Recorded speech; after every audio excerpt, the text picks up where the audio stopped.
tempt me with a good time. There is. Matías, what are you doing?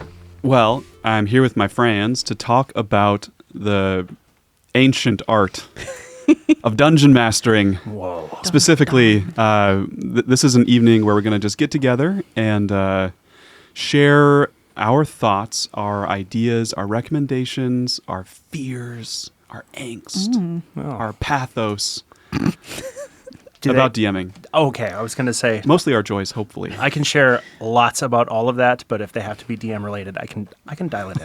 It's fine. Yeah. Pull it back. Yeah, Pull pull it it back. back. Yeah, the goal is to put something out there into the ether that will hopefully inspire people and help grow our community of DMs, especially because there's a marked need for DMs constantly. I feel like everyone's always looking for a DM. So if we can, do our part to make DMing a little more accessible for people, I love. then mission accomplished. And if Awesome. not, then at least we get to enjoy each other's company and just chill for a bit. So let's go around the table and say a little bit about who we are. Are we DMing right now? I'll start. I'm Matías Valero. I've DM'd Twin Portals for a while, several years. I DM'd a lot of home games before that. I'm currently not DMing, but I am deep in the weeds of world building for Chronos CCG, the video game right now. So that's a lot of lore connections and working with artists, which ends up being a lot like D&D. But that's what I'm up to. My friends. I'll go. Yeah. I'm Bailey Fazzio. I am currently DMing a all-women Wizard's Tower dungeon crawl and a couple other like short-term campaign things that are in the works and trying to get them going. That's what I'm doing right now. But I have DM'd a lot throughout the last... I can't remember when we played the very first time, but since then, a lot since like the last 10... 2012? Yep, Yeah. we'll say that. What- 13 years. What show were you working on at the time that you started? Because I can answer this question for you. Was it Was- Peter Pan? No, I think wasn't it Evita? Or was it Jesus Christ Superstar? I think it might have been Evita. Okay. Yeah. Vita was 2013, summer of 2013. Okay, so Wow. that is when we started That's an playing. impressive recall. I did good. so much We theater did a lot Yeah. together. in Duluth during that stretch of time. Like I could get into it now or I could get into it later. How did I miss that Duluth did Jesus Christ Superstar? It was in 2014. Oh, dang, that's how I Yeah, missed it. it was the last musical I did at the Playhouse before I was. Same. Yeah. Were you, Wild. were you performing? What did you do? Don't you want to know? Don't you want to know? I do want to know. No, Sorry to be a zealot. no, about that's okay. it. Yeah. No, I was in the chorus. I was one of the 12 disciples at one point. I was also one of the I don't remember what we called them, but in the end when they have that "Don't you want to know" part, Yeah. that was me with two other girls. Oh, fantastic. We had Britney Spears-esque Is that leather costumes. King Herod's song? No, Was that at it the pool was party? Judas's song. Judas's. I also Yeah. was in the pool party wearing a swimsuit, and that was a great time. I remember. Yeah, it I was was cold. I was a guard. It was good times. Seething with jealousy. Yeah, well, That's all right. it was good times. There was a cart. It flew all There over was the a stage. cart. It's been Oh, 11 man. years. It's coming back. It's Don't coming worry. back. All coming So- back. D&D and musical theater. Yes. Yes. Yeah. There's a strong correlation, turns out. Yes. So that's when Bailey started DMing with her playing. That with me. is, yes. Wow. Cool. Yes. My name is Anders Hultstrom. I have been playing D&D for about 30 years, which is a weird thing to say, but I've been DMing for most of it. I am currently not DMing, but only because I literally a month ago finished the first campaign ever. I've started dozens of campaigns, but I have never actually finished. So I thank you very much. Awesome. So yeah, we finished the campaign, we wrapped, and actually I'm playing tomorrow as a character, which is going to be so much fun. Yeah, we're moving into kind of a round robin style. But I do have to say, because I did make notes about this, we were going to say my DM style summarized in 3 words. Yeah. But no. so mine is stories reveal truths. Oh, it's like a haiku. Wow. Yeah. Well, not quite. It's not enough syllables, but I'm just. That's 5. It was very first poetic. line. Oh, never mind. It was a haiku. Look at that. Thank you. Thank you. So it was good. I did not come up with 3 words. You do 3 words and 7 syllables. I need a pen. No, about I think DM style in general, maybe not shortened words, but just storytelling, comfortability. It's a big word. Storytelling, comfortability, and fun. I focus a lot on let's just play games and have fun and not go too deep into the drama that Love can it. happen with D&D. Love it. Yeah. Yeah. I mean, that's what it's all about ultimately, game. right? Yeah. Yeah. Rumor has it we do this because it's fun. It's fun. Yes, Yeah. That's right. Yeah. Eventually, if you keep at it. 30 years later, 30 years later, finally having fun. that's when it all comes and you realize that you've been having fun the whole time. That's right. God. Wow. My DMing style, wild and crazy. That's 3 words.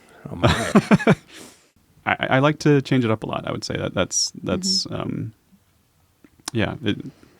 player driven. Try everything out. Yeah. Yeah. I try to stay flexible. It's improv in the end. So Absolutely. yeah. I will say I started out as let's map out this world and everything in it and have this video game setting with everything mechanically identified for the players to go into and have a fun time in. But then I realized that was actually just for me. It wasn't for everyone else. This is what I'm most curious to see is how much similarity there is Yeah. between our DM styles because most of the DMs I meet have kind of come around to that. I used to be very rigid and now I barely prepare at all and we just wing everything. So I'm really curious. Yeah.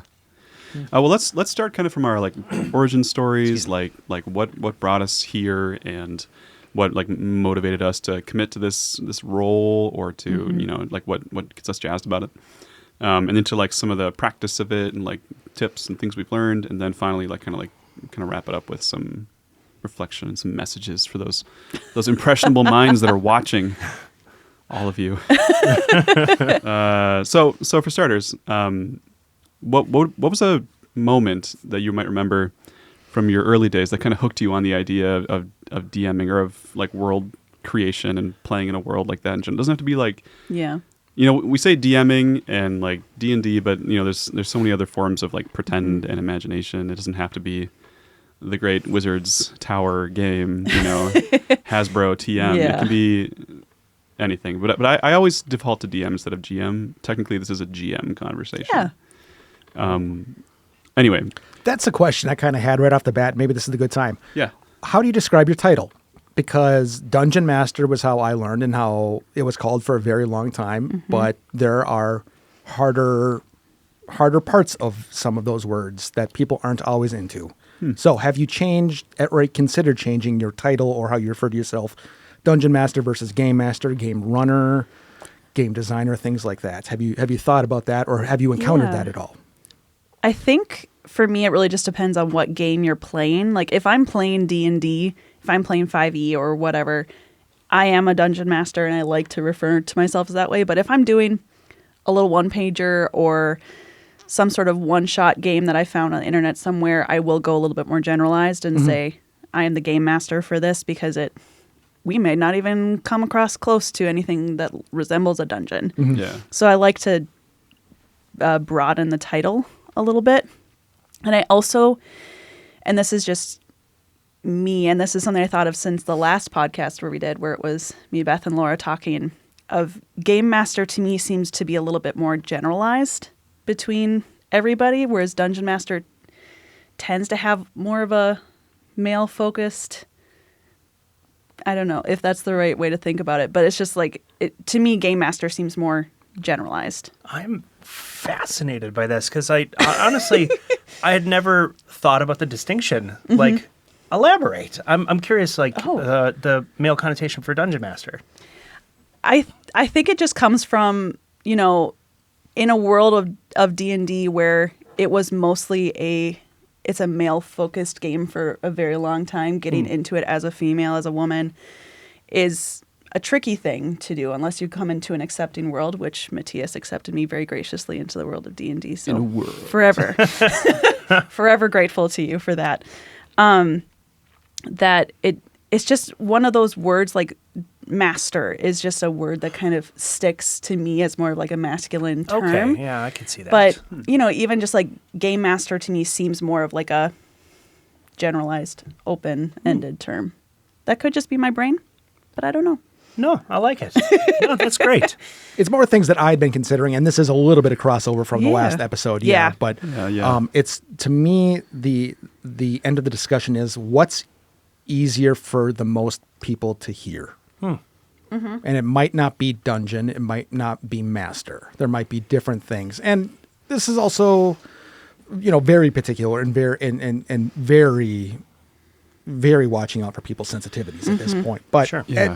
I don't think it's something worth not considering just because it only affects a small number of people. It was just something I was wondering if anybody had come across. I think it is really interesting because, like, there's a certain connotation about saying, like, I'm a dungeon master or a game master, where it's like, especially for someone coming into the hobby, it's like, I'm obviously not a master of this. Like, am I expected to be? Like, Yeah. what? I'm not that presumptuous, guys. I swear.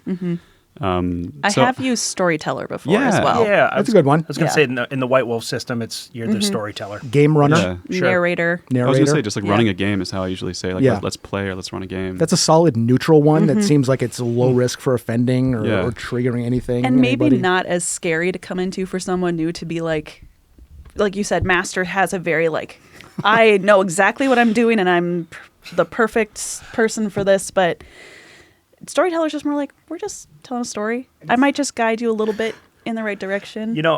Come to think of it, I have definitely, whenever I have to explain this game to people who have never played before, usually it's my friends at the fire department, and they'll say, well, who's in charge? Like, who runs the game? And I'll say, it's the dungeon master. The dungeon chief. And right, and then they look at me like, really, is that what it's called? But a lot of times I just thought because it sounded dorky, not that there were any connotations, but yeah, this is fascinating. I learned something. I'm very happy about this. My job Yeah. is done. I'm just going to call myself Dragon you. Person from now on. I also Ooh. think for something that is so obviously collaborative, calling one person the master. I get somebody's got to be kind of running the show and somebody needs to be directing all Yeah. of the kids as they're doing their things. But it doesn't feel collaborative when one person's the master and everyone else is the players. I don't want to call everybody else player masters. It seems only fair. You can do that. You can do that. I'm sorry, I didn't mean to interrupt you. By the way, No, I've literally a never had great that thought, so thanks question. for bringing it up. Yeah. Yeah. All right. Some player masters and dungeon masters Player getting together to master a game.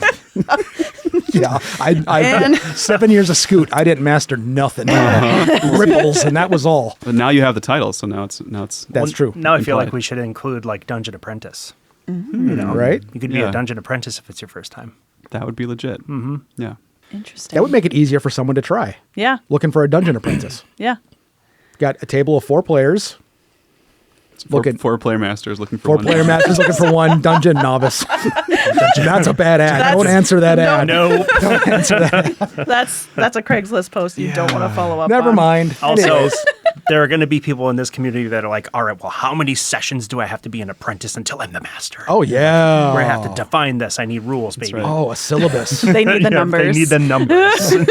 DMs need to like unionize in order to like have trade laws That's about like, right. whether you can call Yeah. yourself a master or Oh not. no. How does a DM collect XP for DMing? Oh my gosh. The chicken and the egg. Then you're going to be a journeyman or journeyman. Yeah. person. I mean, Good I think it depends on how And many then- dice you have, probably. Right. Like, oh, no, there's like a material component to that, so maybe not. Yeah, yeah, that's fair. like words written or spoken. Anyways. Food for thought. Anyways. Rewinding. Before the producers Yeah. screwed this up. Launching into our origin stories, for me, I did not know what D&D was until my first encounter with it was finding a book of maps in the basement of a house I moved into in Eau Claire, Wisconsin. Oh, fun. It was all these second edition maps in a box, and I didn't know they were D&D maps, but I knew there was a fantasy realm, and they were like beautiful names like Baldur's Gate and the Anauroch Desert. Beautiful and, name. Yeah. And I was like, oh, that's a really interesting world. I'm going to like plot out adventures in it with my Lego figurines on my own or with my little sister who doesn't understand what we're talking about. Yeah. Yeah, and that eventually segued into like being a high schooler or a college student, like realizing that those places were actually like established settings and that people have been like running games in those places for years, and it like had already been in my imagination that way. So I was just like, okay, I guess I should make this a real thing. But I didn't end up like really DMing until college. So Yeah. I guess very similar origin story for me, but not quite with the maps and everything. Like I'd heard about D&D through other people and through clubs and just like books and shows that I've read and watched growing up. But, you know, when you're a little kid and you grow up in the middle of nowhere like I did on a farm where you have no kids who just like pop over to your door to ask you to play, you go outside and you create worlds of your own. The amount of times I spent outside pretending to be an elf and running through the little woods that I had Fantastic. and slaying dragons and things like that. But that's also how I imaginative played with like my dolls and my Barbies and things. And my sibling and I would collab with like the Legos and the Barbies and create little worlds and things. So it's just that idea of I was already making stories. I was already directing all of the little skits and things that I would put together with my friends at that younger age that just led into going to college for theater and then meeting you and knowing that D&D was an actual thing, that it was acceptable for people to play and do on a regular Sunday evening. And just like took off as an intense hobby after that. And it's just weird how like those little things you start as a child build into it. Yeah, I want to afterwards. follow up on that, but I want to hear what Yes. Anders too. No, there's definitely similarities between you and me because like I was the same, like running around in the woods. Nice. If I found a stick, that It was a stick was a sword. sword. Yeah. Absolutely. And then as a younger person, also diving into RPG video games and like realizing, because you know I'm of that era where you could go to the arcade and you could play a cool, fun video game, but it was over as soon as your quarter ran out, basically. Yeah. And once the indoor console came and you could play a game that had a story attached to it, I realized like, oh, you can create a place An and that interactive story story. can go on Yeah. and moves on. And then it just made me think like, well, where else could it go? Like even after the game is over, these characters still must do something, right? Yeah. But It's like a never-ending story thing. Like this Well, that's world it. lives on. this is the other thing I was going to say. That those were the movies I was watching. Was The Labyrinth, The Never-Ending Story, Yeah. all those like heavy fantasy, movies that I don't know. I just couldn't think of any other like world to build. Like it had to be a fantasy world. You know, it just had to be. Yeah. Yeah. So when you were talking about like what you used to do as a kid, and maybe like you were directing already as a kid. Yeah. Essentially, you were like, okay, here's how this is going to go. Let's set the scene. And I the was costumes, writing the props. scripts. Yeah. My mom was a costume designer for a local community theater, master seamstress. Yeah, right. And so she always had costumes and fabric and like little bits and baubles on hand. So the amount of times where like hanging out after school or even just play dates were, what show are we going to put on today? This is what I want to do. You're at my house. Let's do that. That's awesome. Yeah. Yeah. I think for me it was like game design was what led me to it. Like theater was something I kind of discovered later in life too. Yeah. But like I used to like make grids in my notebooks and like draw out little like battles with like Star Wars spaceships or stick figures or like That makes sense. make like rules and like trading cards. And I was always like designing systems for like things to work out and like evolve on paper. And I didn't realize that was like a career or like a thing that people would get together and do or anything like that. It was Yeah. just like, this is the way, because I also played a lot of video games. I'm sure Yeah. that's where it came from, like Chrono Trigger and Final Fantasy and Sure. Yeah. yeah. But, and now I'm doing game design as a hobby part-time thing too. And it's interesting how these things kind of lead to tabletop games, whether it's like pretend or video games or game design. And Yeah. like, would you say, Anders, for you, like, did gaming lead to like any hobbies like with other folks, or was it more just like the storytelling instinct kind of just grew and grew until you? So yes and no. I mean, like Yeah. obviously, a lot of the kids in the playground, they wanted to do sports. Man, like that's what they wanted to do, and so I did it because like okay, like Sure. I want to play too, and I do like sports, but I always was like trying to convince them like, what if like that playground equipment was a castle, and like we could put half of the team over there on that castle, and then like the other half has to storm there, and like there can be an objective, and we can go and like. And what if you're the monster in Yes. between the two castles Yep. that we all are fighting? Yeah, Yep, and then that what sounds if familiar. one of the people on the castle team is a secret double agent? And yeah, and they did not appreciate all of the nuance I was putting into the game. So yeah, but I ended up writing a lot. I ended up writing, even as a young person, I would write a lot of stories. Anytime there was a school project that involved creative writing, I realized now I was mirroring a lot of the adventures that I'd seen, but that's kind of how it starts, right? You steal the bits of fantasy that work best, and then you expound on them. So yeah, and that became mostly a solitary endeavor, but then eventually you find some other people that are like, tell me more. Yeah. Yeah. Yeah. And that's fun when that happens. Oh yeah. It's a good time. So we know your origin story as far as like finding people to play D&D, Yes. but like how did you find a group to kick it off? Oh man. So the group found me because I didn't know there was a place for people like me. But I started taking. Such a sweet little. Well, Sorry. well, it's the truth. I started going to a martial arts class, and I was, they spotted me a mile off, and the person that was running the martial arts class was like, "I bet you'd really like D&D." And I said, well, what is D&D? And then he explained it. And the more he explained it, he's like, yes, this is what I've been looking for. Like, yeah, let's play. Amazing. Consequently, later on, I can tell you that table also led me to want to become a DM and not just a player. Yeah. But that's a whole other ball of wax.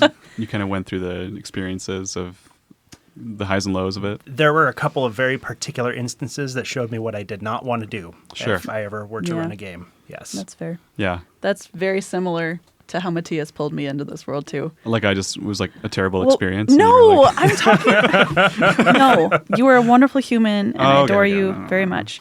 We were at a rehearsal for the show, and I'm pretty sure you came up to me and you had two of the other people that were there too, and you were just like, "I want to play D&D," and you seem like a person who would like to do that. And I was like, "I've never done that in my life," and he said, "You're gonna like it." And we started meeting.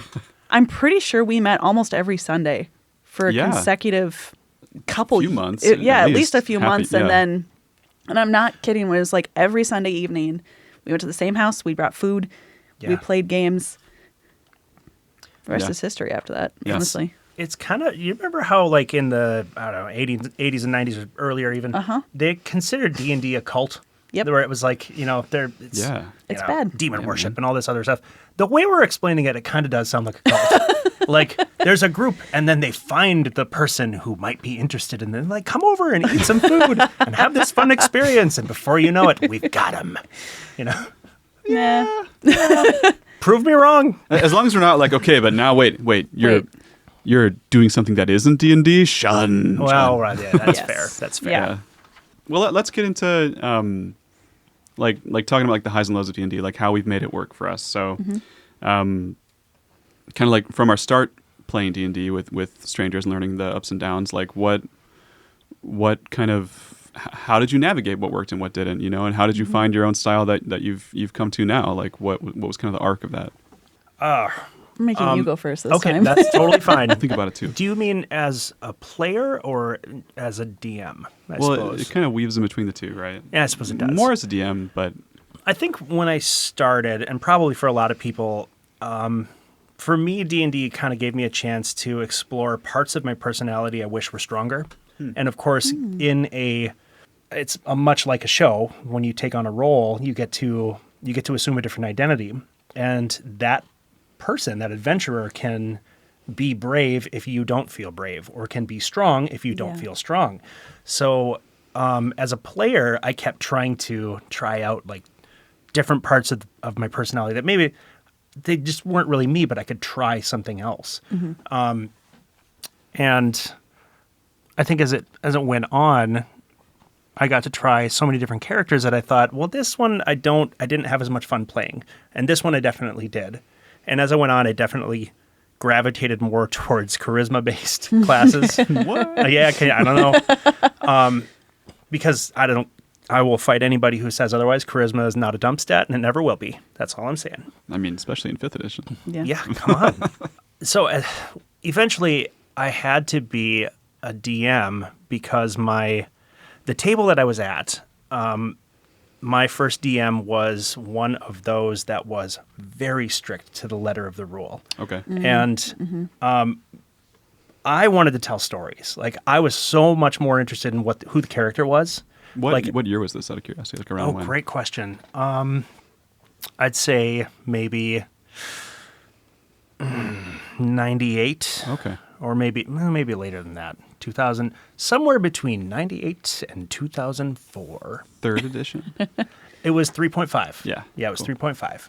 It's just fun to see like how culturally like the way that we treat the game changes, Yeah, you know? absolutely. So the storytelling bent is that's a cool way to take it when it was still like pretty like crunchy. Well, absolutely. And that's where I realized I think there were different strategies or different approaches to the game. And the specific example, the one that broke me, the one that said, I will never play like this again. He was very driven by the nuts and bolts and the like counting rations. And Ooh. I know. And like Encumbrance rules and all that. encumbrance. Oh, no, thank you. We yeah. tracked No, thank weight. you. We tracked everything. Don't And- track stuff. Yeah, I'm just saying, I don't see the point of it. Like, unless it's egregious. Sounds great an idea, like as It's- a concept. I like. Yes.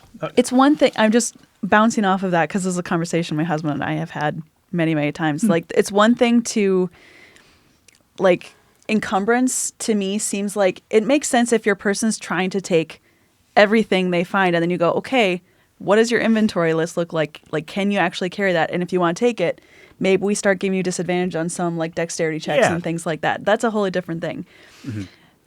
The one thing that we have discussed the most is like spell components. Yes. And do you worry about them or do you not worry about them? And like, have you ever had to like be a stickler for that at all? I try not to be. I do think it can be fun though, as long as like everyone's down for it. You know, that's the Yes. question. Is Yeah. like especially for like a wizard character, because like wizards are so unique in 5th edition, where it's Yeah. like, you know, you gotta like it's up to the DM and the player to kind of like find the vibe of like learning Yeah. new spells and like finding the components. And if they're like someone who wants to do that, then like make their dreams Make come it, true. make You it know? fun. Make it Absolutely. a treasure hunt for them. Yeah. But Well, and I should yeah. say, like that kind of like tracking materials and like or finding spell components, perfectly valid approach. It's just that in this case, it was used to punish us, and Yeah. so like the specific example that the event that said I gotta be in charge of this, I can't do this anymore. We were crawling through a dungeon, and we came across a 200-foot tall shaft with no bottom in sight. We know we had to get to another cliff or like a ledge 100 feet up, so, and there was a rope. He made us roll a climb check every 10 feet. So by the laws of probability, you're rolling 10 times up this 100-foot rope. Like it was just a matter of time. 3 of us died. 3 of us died. And he reveled in it. He was so excited because he strove for like quote unquote realism. in was this- anything else happening or were you literally just climbing a rope? just climbing? Okay, that's bonkers. Imagine I if it was agree. 150 feet. I mean, then all of us Everybody would would've have been died, yes. gone. And End of that's campaign. That was the thing. Is like we looked at each other, 3 of our dead friends down the hole, and we're like, we are not having any fun here at Yep. all. Yeah. That is a crucible, literally. Yes. I guess for me, the growth that has happened with me is coming to terms with the flexibility of it. Because the first campaign that I was going to run that we ended up having to put a pause button on, I had so much planned out. Like you were saying, like I had every building, I had every NPC, I had pictures of NPCs because I'm a visual person. So it's like, I need a little artwork for them. And I had little voice notes and I have everything that could happen if they go to this place at this time. But if they wait 2 days, then this is going to happen. Like I was, Whoa. Yes. Yeah. the world building I did for that campaign was intense, which is why Yeah. I'm so sad that we had to stop. It lives on. It will, maybe Someday. we'll do it again someday when we Yes. have lives again. But more recently, when I've started taking up more games and doing more one-shots and doing more like short-term plays, just the flexibility to go, okay, you're going to do that. That's fine. Yes. But you know, the house is still over here and I'm just going to make the house on this path instead. And you're still going to go to the place that I want you to go. But Oh, it's not the end of the world if they Yeah. don't do the thing that I planned because it's their game. And I'm just here to kind of guide them through it and give them the story points and help them find the story a little bit more. And then to give them those little hooks that keep them entertained and interested. So I've learned a lot more flexibility and like just let it go a little bit more. because as fun as it is for me to like write out the whole story and have the idea, it's not a book, it's a game. Yep. So I'm trying to keep those two things separate. That's a good way to put it. Yep. Because like I have a story in mind, and you give me a good character backstory, and I'm gonna throw some things in there that make you interested and give you, deep character trauma, because that's the fun part of building characters and stuff. But also, like, you can tell when they're not having fun with the things that you have planned. So it's okay to throw those things out the window Absolutely. every once in a while. I think you have to. Well, Matías actually was helping me just recently with my Wizard Tower game. I was coming to you with, like, I was stuck on a puzzle that I was trying to solve, and I was like, I can't come up with a solution for this puzzle, and I had an idea of, I want these elements to be involved, and there's potions, and I had this whole, like, thing, and Matías just went, what if you don't have a solution and you just let them come up with one? Yeah. And I went, that's terrifying, but I did it, and we just ran it this last weekend, and they had a blast. They had so much fun playing with all these potions and coming up with a puzzle, and I had kind of like, they have to at least use 2 potions, and then they have to put one more little thing in there, but there's going to be notes hidden somewhere so they can find out how to do that, and there's other things that happen, but which potions they picked and what they threw in there, I didn't care. It didn't have to be that specific, and you helped me let go a little bit. That's awesome. That's awesome. Just pitching in on that real quick. I want to bring this back to a story. I went to PAX West in 2018, and I went there having played in Matías's Skywild campaign for a few months and having been a Twitch streamer for about 3 years. And so I knew I kind of went out there with an eye towards, I wonder if we could do a D&D podcast out of our home game. Yeah. And I sat in on a D&D panel, and Jeremy Crawford was talking about DMing techniques and specifically mentioned just letting the players decide the solution to the puzzle. Yep. Just like, yep, and that is exactly how it was. This was 7, 8 years ago, something like that. It's like the bare essentials, right? Like, what's the important part here? Is it the puzzle, or is it like them getting creative, or what? Well, and then you have to think about, is this puzzle just to get them through the door, or is this puzzle to give them information about the bad guy? Like, is this their vault and there's secret things in there that they need to learn to know how to defeat it? Then they have to learn this thing, but like it's just, what is the puzzle's purpose, and how do you use that to help forward the game? Because a puzzle can just be thrown in there for giggles, but sometimes it's a driving force Puzzles to get you are through. a whole thing, right? Yeah. It's like, what makes a good puzzle in D&D? That could be a a whole nother podcast. I'm going to put a footnote. Yeah. Puzzles. I also wrote down character trauma. Continue. But anyway. I love what you're saying, because ultimately, like, what we're doing is we're all getting together at the same table to tell a story. And like, we can come prepared and we can have the story that we want to tell, but the players are going to tell the story they want to play. Yeah, exactly. And I love, like you, I've kind of evolved to just really let go and just say, like, I know what my world is doing. And if you were supposed to go to this town in 2 days and be there for a meeting, but you've decided instead you're going to go hunt buffalo or whatever, like, you can do that. Go right ahead. Yeah. That meeting will still take place. And if you're not there, that will have consequences. Yeah, Yeah. exactly. Yeah. What you were saying kind of reminded me of, like we've all gone through this arc, kind of like figuring out how to relax and go with the flow. Isn't that all life is, really? Yeah, honestly. But like now, like, as a seasoned DM, as a weathered and experienced person, Yes. like An old timer, as they'd say. An old salt. I was gonna say, like there's the basics of just kind of like vibing with your players and listening and like being flexible, but like what does it for you as a DM these days? Like what? I mean, you just finished a 30-year campaign, so like you kind of probably. I'm sorry. I should clarify. It wasn't a 30-year campaign. Okay. It was 2 years. Okay. But I've been, It's the DMing. first full DMing for a long campaign. time. Yes. Yes. Yeah. Yeah, but still, like That flips Yes. the achievement quite a bit. Oh man, You've been playing 30 years and you just finished one. That's what I'm saying. That's why I was so pumped. I'm like, oh my gosh, I finally figured out how to do it. And I didn't want to. I had so much more. But that's okay. Yeah. It happens. now you just get to take all those ideas and like bring them into the next one. Yeah, Well, exactly. actually, that is because I was going to say you were describing Game World, and you're like, maybe we'll get back to it. you will get back to it. Like The notebooks are still there that's somewhere. the thing. Most of I still the have the idea from when I was like 12 that I'm like, man, I just gotta have those dragon gems, man. yes. Well, one thing that sort of ties most of my campaigns now, because I might be unconventional, I'm not sure. I have never once played or DM'd a written module or used a game world. Okay. I have Nice. only ever used my own Amazing. homebrew. Yeah. I don't know if it is or not. I don't know. Well, it's a lot of work. It is. Yeah. But because of it, I have an entire ethos, an entire pantheon. I have, all of my campaigns take place in the same game world, just at different times.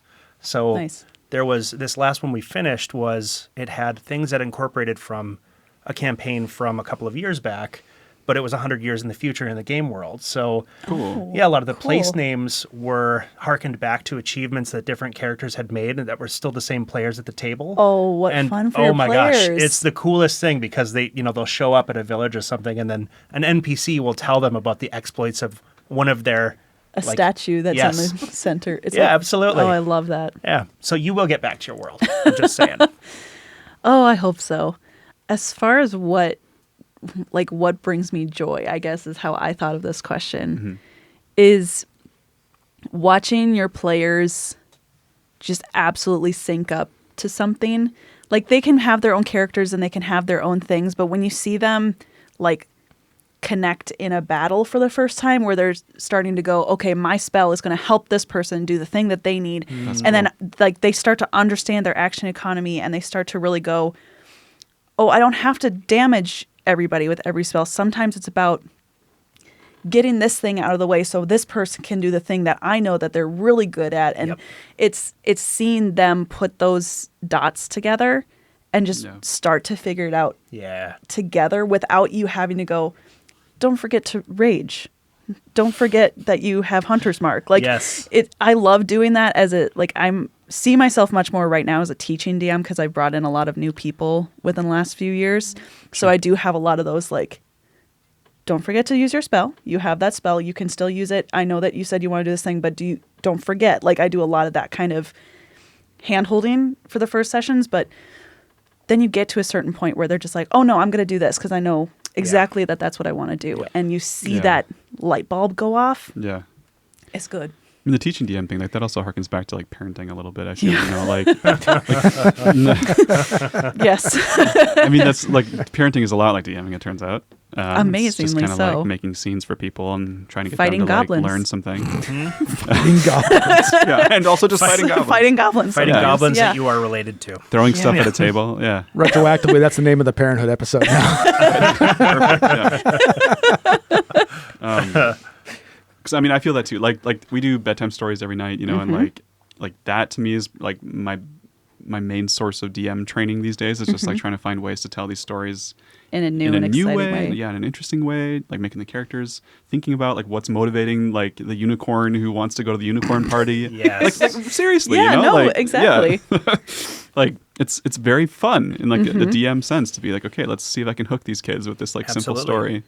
story, On our way back from Thanksgiving a few weeks ago, it was very dark. We had forgotten the book lights. We didn't have tablets or anything like that. And it was just like, what do we do for 2.5 hours on this car ride? And so I said, you know what? Let's play D&D because my kids do Yes. play Yeah. with us every once in a while. They're 7, 5, and 4. Fantastic. My oldest, he has a dragon. It's not a dragonborn. He's a dragon, like a little guy dragon. Yeah. I'm pretty sure his name's like Gorb or something like that. I don't really know. Great name. My middle plays an ice fairy, and my youngest has water magic, and then it changes what she is every single time. But fantastic. what we did is we took turns going around the car telling stories. So my husband started, and then what do you want to do? So we'd start like creating the story, and then I took a turn, and then So each of good. the kids took a turn, and it's just helping them to think more creative. My brain stopped. Creatuminously. Thank you. I can't. Helping them think better. And They think good. Good. yes, They think good now. Good thinking. But also, it was a good experiment for myself as someone who's trying to get better at telling stories and sharing stories with other people. Like, how do I encourage them to do their part, because we don't have dice, we don't have minis, we don't have the maps or anything like that they really enjoy playing with. So how do I really paint the picture? Like, I was focusing on the word pictures and describing how they did their action versus just saying, okay, you go up and hit the giant. It was, you run up the giant's leg as he's tipped. So it was an experiment for me. And then you could see the kids kind of taking that onto of, well, I'm going to tell you what you do. And it was Sweet. Like, yeah, it was really, really cool. Yeah, that's really cool. Yeah. Yeah. Like, I've done that too with Eliza in the car, and it's so fun. She's 6, and like, yeah, it's wonderful. I would say like improv training games in general are like great for D&D style storytelling with kids. Like one game I do with Eliza semi frequently is we'll do like the Once Upon a Time game from improv class, which is you just start with like Once Upon a Time blank. And every day, blank, until one day, blank, and then blank, and then it's blank, until finally blank. And from that day forward, blank, the end. And it's like a 7-part arc, you know, and you just keep going through that with whatever ideas come to their head. Oh, I got to start doing that with Lucy. Yeah, that's good. She would be obsessed with that. Yeah. So going back to like what we're doing now, like to me, DMing is like, I don't have a strong, at this exact minute, this may change like in a week, who knows? But right now, I don't have a strong compulsion to like chart out a 3-year campaign or something. You know, it's like I just really like to get people into the game and like just play whatever is fun and try to like find new fun things. It's like that's the joy of it more than like the expansive writing of the story. Even though that's kind of what I'm doing for this video game I'm working on, but it's different though. It's different to create something that's going to be played in that setting versus something that will happen over the course of 3 years. Yeah. And I mean, honestly, in all transparency, I've never led a full long-term campaign. Sure. Ever. I consider myself a short-term DM, so I do mini campaigns. I do a lot of one-shots. I try a bunch of different styles and game versions. But the only time I ever attempted a long-term campaign, I don't even remember how many like sessions we got in before we had to put a pause button on that one. It's so tough. It was just, I was going through a really bad time, and all of a sudden it's just like, I don't have the creative brain space for this anymore. Yeah. Okay. So follow-up question then. How do you guys figure, what's the best approach you found to figuring out scheduling, to defeating the greatest threat in all of D&D, the calendar? It's even worse for my so I'm again maybe a bit unconventional because I have been playing more or less with the same people for about the same amount of time. So for the whole 30 years or for 2 years? Well, I think this current group in different iterations has been together for maybe 20 of those 30 years. Wow. Yeah. That's so cool. So it is, and like we've all taken different turns DMing. So it's even harder for us because there's a mix of people who have more conventional 9-to-5 jobs, and then there's a couple of us who are first responders who have wacky hours all over the place. So generally, we get to play about once a month if we're lucky, and we kind of hold each other to that. Yeah, we just we do our best, but yeah, it's definitely it's hard. The most honest answer. It's really fair. Yeah. The way that we like to look at it. I'm in a campaign right now that's being run by my husband, and we have a group of 5 that is playing at the table right now. And we very much try to get everybody at the table. We try to go for once a month if we can. 2 a month is really, really cool if we can do that. I feel like you guys are like the best at scheduling of anyone that I know. Like you make it happen. We do make it happen. It's amazing. It's because my husband and I are both obsessed with D&D and we really like to play. But also we are the hosts because we have children. And it's like we're here every single night. So unless my husband is working as an overnight nurse, we're here. We don't do anything. We don't go out. We don't spend money on stuff. Like this is what we do. So we try really hard to.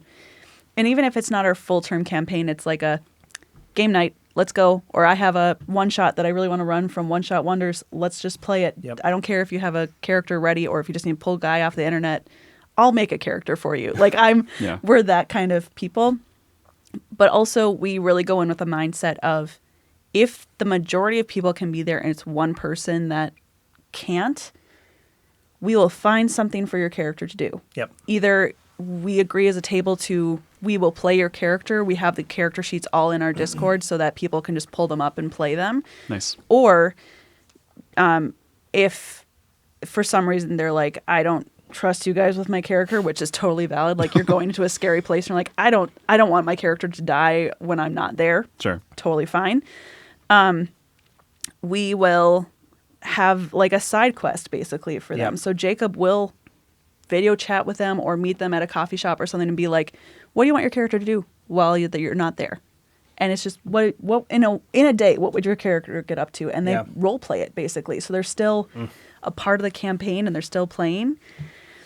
And sometimes the answer is they get knocked out and they're falling asleep in a cart for the whole next session or two, depending on, because we did that a couple of times during the campaign that we were doing with Patrick, because people didn't show up. They're there. They're sick. Jacob played my character once and live blogged to me every potion that he drank, and like, and my character, oh, you just went down. Don't worry, you're okay. Don't worry. So it's a lot about the flexibility, and especially as we are older, like you're saying, regular 9-to-5 jobs, people have kids, people have other responsibilities, and everything just seems so busy all the time. I feel like we never have time, but we do. So it's hard to make time. So the biggest takeaways seem to be like having an open table as much as possible and being consistent as much as possible. Well, actually, like it brought up some other thoughts, because now so one of the problems with like a longer, more protracted campaign is the story is really important. And when a player misses and you only play once a month, that's a lot. Lose it. And 2 months later, you're trying to remember not only what you're doing 2 months ago. So we finished this one, and I was actually thinking about this a lot because it was hard. We've got, I think, 6 players at our table, which is a lot. For sure. That's a big table. It was hard. I am particularly talented. Sorry. I'm a 6-player dude. No big deal. But that's why I'm a dungeon master, not a dungeon apprentice. No, so I came up with this idea because I kind of wanted to get away from heavy story anyways. I'm sure we'll find our way back. But for this one, we're kind of doing round robin style. So we're going to be part of the same adventuring guild, basically. But then you can switch out your characters if you need to. If somebody misses a week, it's okay. They're just not on that job. If there was a movie in the 80s called Monster Squad, and it was a silly little movie about a bunch of kids that, fought Dracula, and then they fought the mummy, and then they fought the werewolf. And that's what I wanted to do. So I was like, we are a monster hunting guild. Week. Yes, Monster of the Week. We are a monster hunting guild. And I wanted to do more strategic, like, we know we're going into a vampire's lair. What do we need to bring? But that meant that everybody at the table could try their hand at DMing. They could, and they didn't have to engage in a huge, long story. But then if somebody missed, it's really not the end of the world. That's awesome. Thanks. Yeah. And it's a testament to just like adjusting to your players' needs too. Of the story was good. We did that for 2 years. Can we just fight monsters for a little bit? Pretty much. I don't have faith in us to not devolve into a huge. In fact, even our monster hunting guild is an extension of our previous order, the Order of the Olive. Now we're the Olive Pruning Branch. Anyways, when you hear your family, the quest for unlimited breadsticks. They did that. I never intended for that to be a thing, but they did that to me. That's good. We're the cockadoodle crew in our campaign. We are the cockadoodle I like it. crew. Yeah. We just named ourselves Droop's Troop because we found a goblin named Droop and we adopted him, and his name is Droop. Isn't that the best when NPC? I assume Droop was probably just a NPC. He was supposed to die. He was like session 1, and we adopted him instead. Absolutely. Happens every time. Players love adopting stuff. Yeah. I really do. And it's maybe one of my favorite things. It's really fun to find a creature and be like, you're mine now. That's the good. Players writing the story for you, which is great. But then as a DM, you got to keep that character involved and invested, and or you kill that character, or they Trauma. are. That's right.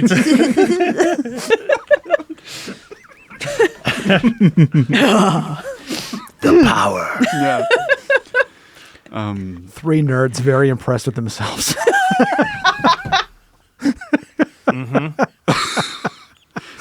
DMing, just mainly just allowing yourself to be very impressed with yourself.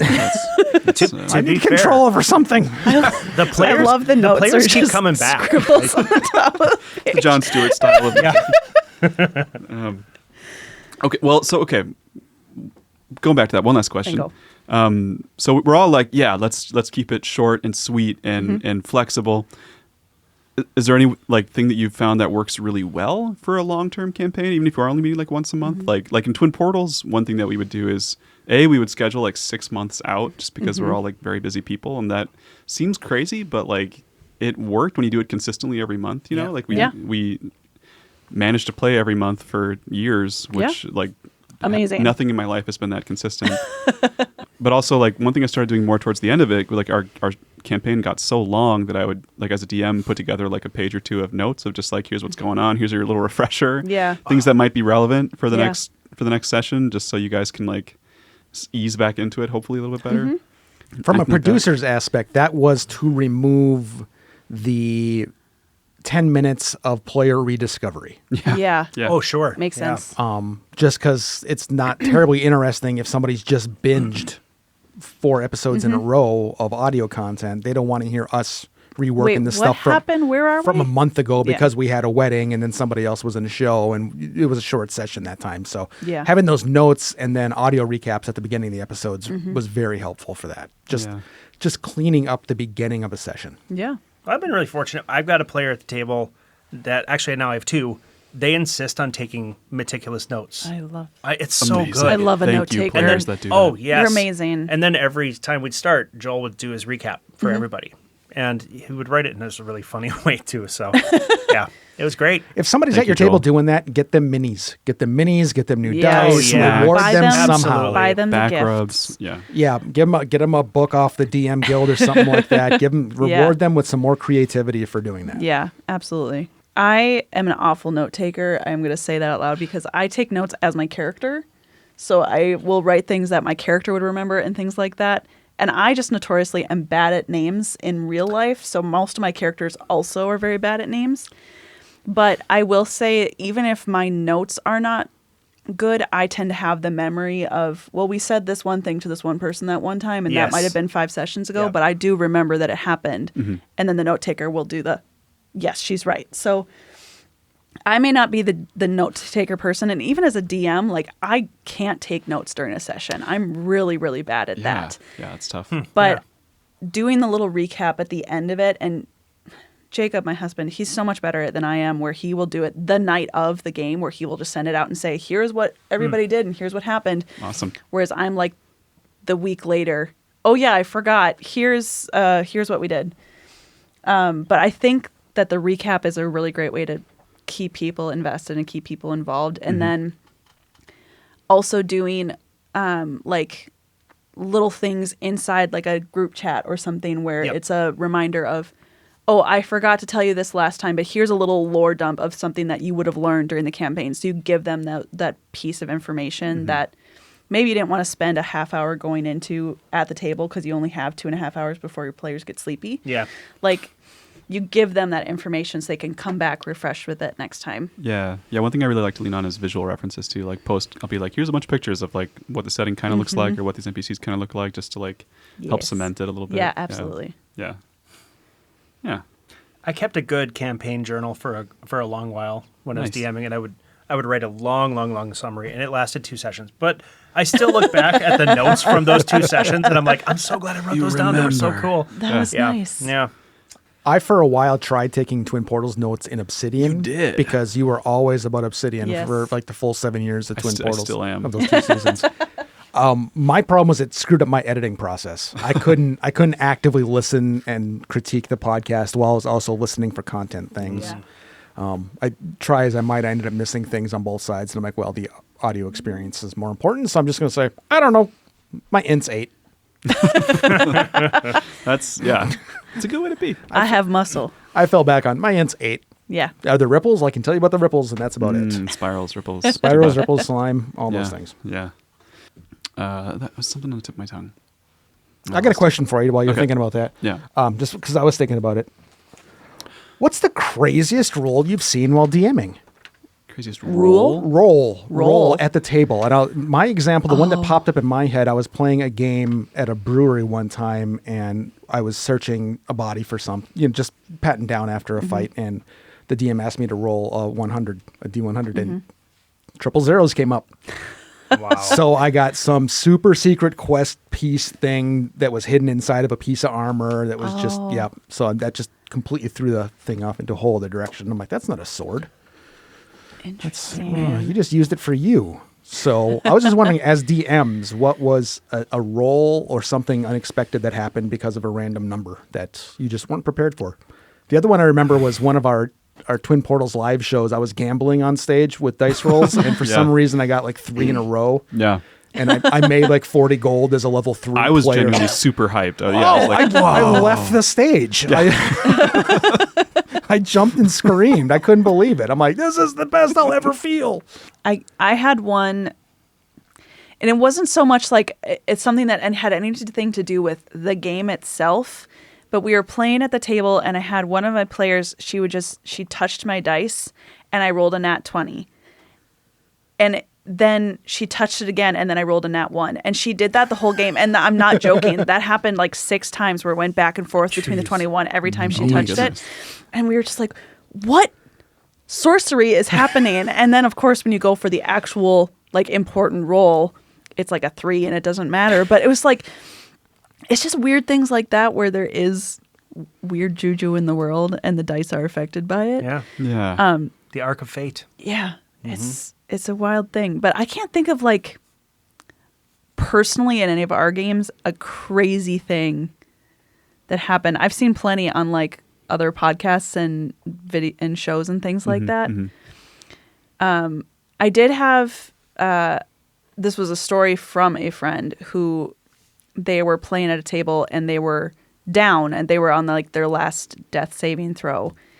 And basically it's just like, if I roll a nat 20 right now, can I be back up with like 20 hit points? Would you allow that? And the DM was like, yeah, absolutely. And of course, rolled a nat 20 and came back and like got the killing blow on the bad guy. At the end of that, it was just like, how do you call that? How does that go into the universe? Yep. And how would you miss that experience if you were tied to the rules? Right. Yes. Yeah, absolutely. The rule of cool is The a rule of huge cool. one. Yeah. Yes. One thing that it's like people focus on like the 1s and 20s in D&D, but like that's 1 in 10 rolls, you know? Yeah. And to me, it's like I don't have a lot of like 1s and 20s burned in my mind, but I do have a lot of like times where you take like a bad roll, like a 3 or something, and like to a DM, like that's not boring, you know? That's like fun. okay, so like what interesting twist do we get to add due to this Failures low are more roll? fun. Yeah. Oh, Because like the back and forth with player and DM, the low rolls where the DM gets to be like, okay, now it's my turn to like come up with something interesting. My favorite You know? moments for that is when people are trying to roll perception and they roll perception and they get something really bad and then I go, well, you don't notice anything. Just in a really vague way. So, That's Classic. no. Yeah. Yeah, or insight checks, right? Oh yeah, Yeah. they seem very trustworthy. Oh, he was definitely telling the truth. Yeah. One role that was glorious for me, and this was when I was a player. I was a welty, a half-orc barbarian who was so named for his habit of self-flagellation, because he was devoted to the god of strength. He was devoted to Cord, and so as luck would have it, these people attacked a temple of Cord, and they were trying to phase it out of that dimension or reality or plane. Plane is the right word. And he ended up going to the top of the tower and was in solo combat with an ogre, and he was way outmatched. And the ogre picked him up and threw him off the tower. And I had one chance to grab a hold of the ogre and pull him off the top with me, and I did it. And then on the way down, managed to pivot him so that I landed on him. Fantastic. I mean, we both died. yeah. No, come to think of it, he did not die. And it might have been a troll. I forget these things. But Big monster. it was a big monster. But it was glorious because, like, for the character, dying in service of the god of strength by getting yeeted and pulling a troll or trollger off the tower with him. Like, it was just this beautiful moment. And then he got reincarnated as a cleric of Cord. Oh. Fantastic. Well, and it's those like just scraping past the DCs that are Yeah. almost more exciting too than the bigger successes. Like you have to hit a 13 and you get it to just that or just under that, and watching the like, oh, what can I add to make this go over? And it's like, no, you failed. And we're going to do something about it. DMs. So twisted. Little It's great. evil people. Yeah, it's not evil. It's, It's like fun. it's interaction. It's Problem. fun. I'm very It's nice in real world-building. life. Yeah. I wouldn't do anything cruel to anybody in the No. actual world, but But this is No. pretend. exactly. It's like therapy. Yeah. Work it out. Yeah. But your therapist is drunk. And we all just want snacks. Yes. Usually more snacks than regular therapy. This is not about parenting. No. Snacks are like one of the most important parts of D&D, in my opinion. Truly. I don't know. Not my opinion. Yeah? We have different perspectives on this. I still feel like snacks are one of I'm the a most important snacker. parts of D&D. If we're doing games, we better have Well, snacks. hold on. If it's not snacks, what is it? Well, it's nothing. It's silence. This. Oh, silence. Yeah, because of these, so we can't We like. can't. My problem is I haven't played a game of D&D, except for like 3. I haven't played a game of D&D without producing it since 2018. Scott, I gotta have you over It's for a like game. 4 or 5 I gotta take you guys Maybe. out for a game. at some point. Yeah, and we just got to shower snacks on them when we do it. Oh, I'll eat like crazy too. Yeah. Like I am just a boredom muncher. It's like that could fit. Yeah, Let's go. Sometimes I'm like, man, I'm thirsty. I go Like- get chocolate. 8 to 10 bowls of goodies for Scott the next time we play without It's mics. bad. Like Nutter Butters. love Oh it. yeah, anything. Mm-hmm. Anyway, I derailed things again. Well, Matthias, It's you know what you got to fine. do, right? You got to like try to schedule the next podcast, and then when Scott shows up, just say like, "There is no podcast today. We're playing D&D." That's right. Yeah, It's just yeah. like We're just boom, playing let's today. go. No. Yeah. No recording, nothing. We're doing this. After I've done 3 hours of setup, was gonna say- I will flip the room. I'm not sure what reality that would exist because Scott prepares so much. Like, I don't know. It would take me 2 throws, but I how would could I flip even this entire achieve room. that with Scott? Like, Oh, it I'd would- have to trick him. I think it would have to be like not like let's get together just to like chat, Scott, and then he shows up and like everyone's there with dice and paper, and then we just start playing. Oh, I'm mad right now thinking about it. Mhm. But if there were snacks, see, Let's think, how high am I during this conversation? good question. I guess we could maybe time it. Oh yeah, all right, I'm in. Now we're talking. Cool. Now we're talking. All right, Cool. snacks and Cool. weed with Snacks. Yeah, would get me to pretty much anywhere. You got a wedding you want me to go to? Let's see. What else you got on your list here, bud? Oh, a lot of stuff. So much. Yeah. So let's launch into the struggles, the hard parts of the hobby. Are there any parts of the tabletop role playing game hobby where you've seen issues come up again and again? We talked about scheduling. That's a given. What about like, finding your people or connecting with your people once you're together? I think that right now I have the I have the privilege to be playing with pretty much the same core group of people that I've played with pretty much my whole time doing D&D, Yeah. but also have branched out to bring in more friends and more people who I know are nerds but haven't gone into this part of the nerdum. So we're sorry, I'm so distracted by the music right now. No, it's, Sorry. I was wondering if Me Channel was doing that. It's the Me channel theme. Yeah. I was so thrown off, and I just went into my little happy brain. There Do you know, go. do you Character know this building one again. a cappella from UMD? I feel like the UMD kids always sang this song. They did do this one Yeah. very much. Yes. okay. Yeah. So for the home listeners, I have a little bit of music, Stardew Valley, lo-fi and chill, pumped in our ears, so no one has to live in the dark space in our cans while no one's talking. And I it lost just the train. stopped Bailey, which I don't fault you at all for, because 30 seconds before you stopped, I went, I know. I did this heard say, it. why do I like this? It's like, oh, this was my happy place. What were we talking about? No one remembers. It was the Schedule. Roll me back. the struggles of finding your people, Oh, finding your connecting with people, your people, or just like things that you want to deal with that you haven't found quite the best answer for yet. I think, like I was saying, I have the privilege of playing with the same people pretty much my whole time, bringing in new people, and been very lucky to have people who are very receptive to the idea of just like improv and role playing and not having such like a board and pieces that you move around. It's a little bit more open ended in storytelling.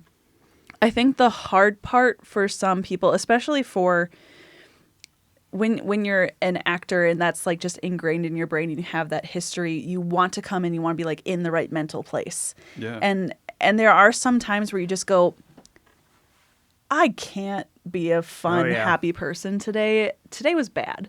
Yep. And I know that we've been scheduling this and planning this forever. So getting past the guilt of, I need to do what's best for me. I need to be okay with just saying, I can't be there tonight. But if someone else wants to take over for the night or has another game, or if you guys just want to get together and play board games and still have the time on the calendar to hang out together. Yeah. But it's that part for me of trying to find the balance of when I truly am not in the right head place to be social and be creative and have that like bubble of people in my home. How do you balance that with, we've been planning this for months, we should just do it because we won't be together for another 2 months probably, or like, do I just take the break and do I just say it's okay that I need a little mental break tonight? It's that, how do you like justify it? And that's one of the things that I've struggled with it the most too, because I love playing and I love seeing my friends and being with everyone. And I always feel so bad when I have to do that to Jacob because he like puts so much thought and planning into all of the games and he really like does the work for everything. And sometimes I'm just like, tonight we have to be done by 10. Like I can't play later than that because I just don't have the energy to do that. Do you not give yourself like a hard cutoff? Like this is the time the game is over regardless of when we started? Or is it just kind of it wraps when it wraps? Depends on either the game that we're playing, like which campaign or something that we're doing, or depends on the day of the week because a lot of the people at our tables are 9-to-5 workers. Yep. So if we're playing on like a Friday, Saturday, typically we all go, we can play till 11, we can play till 11:30. Yeah, Midnight's typically the like, listen, we all have to be up by 6 with our children. It's going to be a bad day tomorrow. Yeah. But like weekdays, 10 o'clock tends to be like a normal thing because we start playing, specifically for us, our situation, our kids all usually are in bed by 8. And since my husband and I both play at in all of our games and our tables, it's like you come over after our kids are in bed or you come over beforehand and you help put the kids to bed and you have dinner with us and you come hang out with a family. Oh, that's nice. And then we play. Never done that. That sounds amazing. You should come over sometime. That's really nice. Yeah. Because we love making like soups and big hot dishes and big pan dinners. We almost always have leftovers. So it's just like, just come over at 7. Come eat some food. Oh, yeah. Come hang out with the kids. Read a story to them. And we will do the rest of the bedtime stuff. And you guys can just come sit at the table and come talk to each other while we do our parenting thing. So I don't know if I have... like bring Eliza and set up a sleeping bag or something. Oh, I like this. Lucy would be obsessed with having a sleepover. Just keep in mind. I don't know if it's a solution to the problem you're describing. But I'm always a fan. Like if you need to take a break, take a break. Yeah. Like always. Yeah. So yeah, our table also had like we got in the doldrums too, and like I don't know, something happened roughly last November, and ever since then it's been really hard to kind of get into. Yeah, I don't want to talk about politics, that's but fine. you know, No, that's fine. Yeah. So yeah, what I noticed is that when all of us or something troubling would happen in the world, all of us would spend a lot more time before we started the game just hanging out. You just need that. Yeah. It ended up like probably cutting our game time short, but it didn't really matter because at the end of the day, we're there to just hang, you know? Totally. But yeah, there were times where like probably for a good hour, like we would just kind of just hang, decompress. Yeah.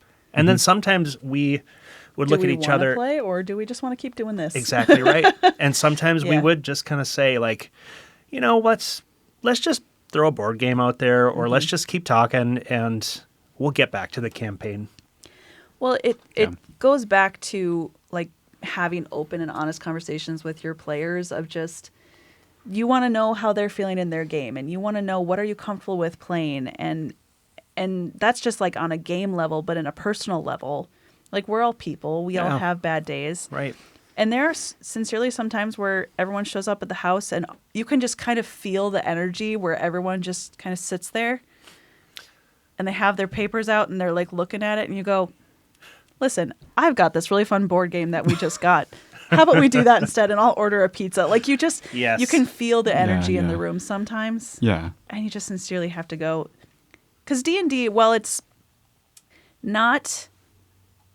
Like, it doesn't have to be an intense experience and it doesn't have to be something that you fully commit into and you can just tell a story and have fun. It can be a lot of work sometimes. Like, there is a lot of thinking and planning and math that goes into it. So there are times where you're just like, this is a lot more work than I'm ready for tonight. Totally. Yeah.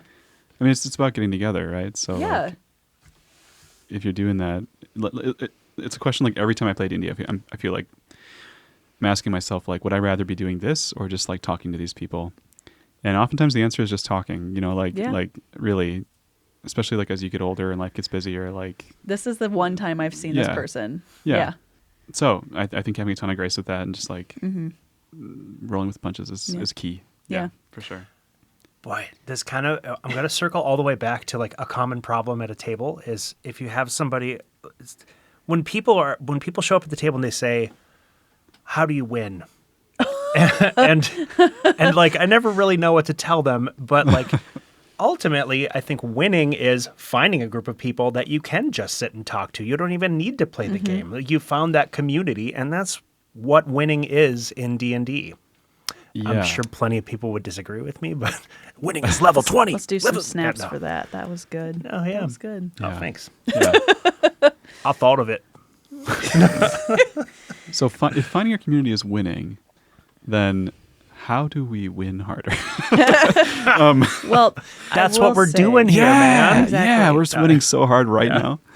The reason I ask is partially because I'm working with ExcaliburCon right now, and they have a convention coming up in August, and like here in Duluth, it's a Northland thing where they want to bring people together to share their nerdy hobbies and talk about pop culture stuff. And I'm trying to help organize the tabletop wing of it specifically. So like I know how it's gone the last couple of years, and it's had pretty good turnout. You know, like there have been many GMs that have volunteered their time and put together games for people, but it seems like I still feel like there's this perception that like it's difficult to find people, and there's, I don't know if it's like shyness or just like it's hard work to prep and people just don't have the energy for it sometimes.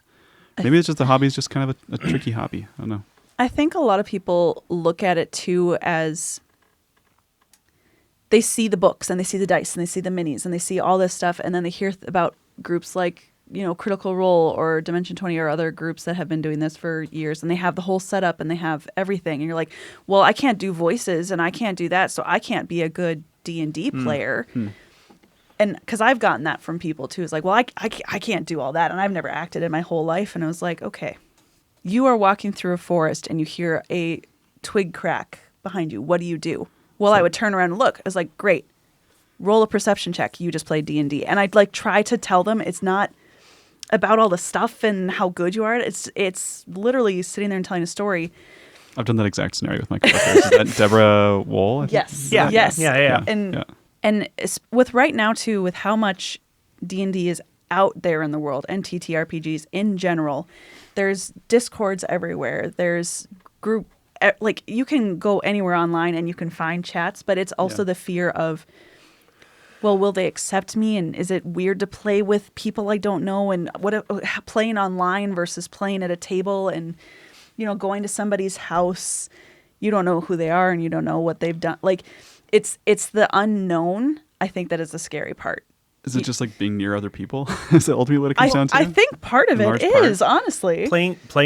Playing any game with a group of people that are strangers is a leap of faith. And if you ask them to sit down at the same table for 3 hours and play a game of make-believe, you don't know what version of make-believe is about to come to the table. Are you a Monopoly person, or are you I love Monopoly. like But- a Battle Master? Like, you know, is which... Well, and to be honest, I mean, let's be fair. I love this community, but there are times where some very problematic personalities come to tables. And That's true. I think probably all of us have been burned at some point and had to have hard conversations with players like, hey, you cannot hit on the other people at the table. You have got to be respectful. Yeah. You know, so I think it's hard to take that leap of faith sometimes. I mean, this is it's easy for me to say because like I've had the same group Right, forever. yeah. But we have cultivated that. We've had to have hard conversations with players and say like, this table's not the right fit for you, you know? So I don't know.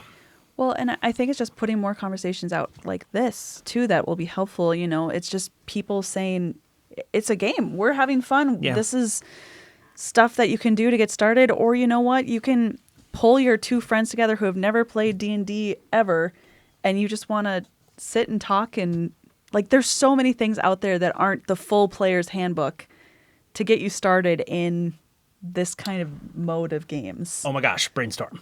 Okay. Sorry. Let's go. Well, you know, like the whole thing is like you before you start a game, you do a session 0, right? Yeah. Why not if you have somebody who's on the fence about playing D&D, do like a mini session 0. Well, Session -1. If you were going to play, what would you play? You know, like if you wanted to specialize, it's almost like what you're talking about with your Yes. kids. It's like that short storytelling exercise. Yeah. And like, now imagine like if you could pick weapons or magic, like which ones would you pick? And I just recently watched an interview with Brennan Lee Mulligan doing this, and I can't remember which podcast or anything it was on because, like, again, I'm bad at names. He also does a lot of podcasts and stuff. He does a lot, which is amazing. But it was literally two girls who were like, so teach us D&D. We've never played. We've never watched anything. What do we need to know? And he literally goes, well, when you think of fantasy realm, what characters would you play? And one was like, I want to be an elf. And he said, great. What weapon do you think you would use? And they said, I think I'd be magic. Great, you're an elven wizard. Amazing. What about you? And she's like, I know this like monster that's like a lion with wings. And he said, oh, you're a griffin. There's not a character for that, but we could make that, and that's fine. And he just literally started the character creation process without the math. And I've actually done, you were talking about like the session -1. I've done that before with people who literally, they see me reading the books at work, or they'll see me just like planning out a little mini campaign or talking about my nerdy hobbies. Like I've been talking about doing this podcast. And they're just like, so what, like, would I like it? You know me, would I like it? And I just go, okay. yes. Yes, you would. But, and then it's just the simple, like, why don't you come over one night and we will play and we will do something and you'll get to see the shiny, shiny math rocks and it'll be a fun, good time. Because a lot of my friends are like me, where they just like shiny objects. And it's just finding new and interesting ways to introduce them into the idea of tabletop games versus D&D. Here's all the rules you need to know. And here's the like overarching bubble. For sure. I use Grant Howitt games a lot to introduce people in. I love those games because it's one dice, it's one page of rules that they don't even need to read, and it's just telling a story. Yeah. Have you tried those with the kids? No, I have not. Okay. I would love to play Honey Heist with them when they're a little bit older. They're not quite at the like A little chaotic still. mechanic part of games. They're just really, Matthew really wants to be a DM because he sits there as the player and then he goes, and then the dragon does this, and then we all have to run, and then I get to go do this as my character, and then like he is telling the story for everyone, and I keep having to remind him like, okay, you can do that, but I'm going to control what the big dragon does because that's my job in the game. So he wants to lead the games. So we're not quite at the stage of actual mechanical games yet. We're teaching them the basics, but I use The Witch is Dead quite a bit to introduce a lot of friends. I've used Honey Heist. I want to run a couple of the other games with some other friends who are like, well, I've always been interested. I just don't think I've ever found a person who like, I don't have a large enough group of friends. And I go, guess what? I could get you into a group of friends. And it's just, it's about being open to teaching and showing and just being like, well, you can come sit at our table. That's why I run a lot of one-shots and a lot of mini campaigns, because it is a lot of people who are newly interested in D&D and they don't want to commit to a 2-3 year campaign, but they want to play. Honestly, isn't that what invigorates you as a DM? It's so fun. It's just like you have somebody who has like little to no experience at the table, and then they do something bonkers that you never would have thought of. It's awesome. And you're like, yes, thank exactly. you. Yeah. One of the wildest games I played was with some middle schoolers. Like for like a birthday party, I volunteered to DM. Yeah. And they were so crazy and creative, you know, like Yes. like one was like a guy with like one giant hand and one giant foot, and like his whole thing was being like really off balance, and it would like almost like a drunken master kind of like flopping around and like That's breaking neat. stuff. I don't, and like one guy was named like Dorito or something. Like he's like Yep. a wizard named Anyway, going back to what we were saying, like I feel like whatever we can do as DMs to like reduce the barrier of entry and just be like as inviting as possible is ultimately probably one of the most impactful things we can do for people. Yeah. I struggle with this because I have a bunch of coworkers who are conservationists and natural resources people, and they love to hike and be outdoors. And some of them are like secretly nerdy, or like I know that they like would enjoy D&D, but like I don't know. I guess I just gotta like be like, come over to my house and play. I don't know what else I can do, you know, beyond like talking about it. No, I got it. If they're going to go hike, before they go hike, you give them a ring and you say you have the one ring.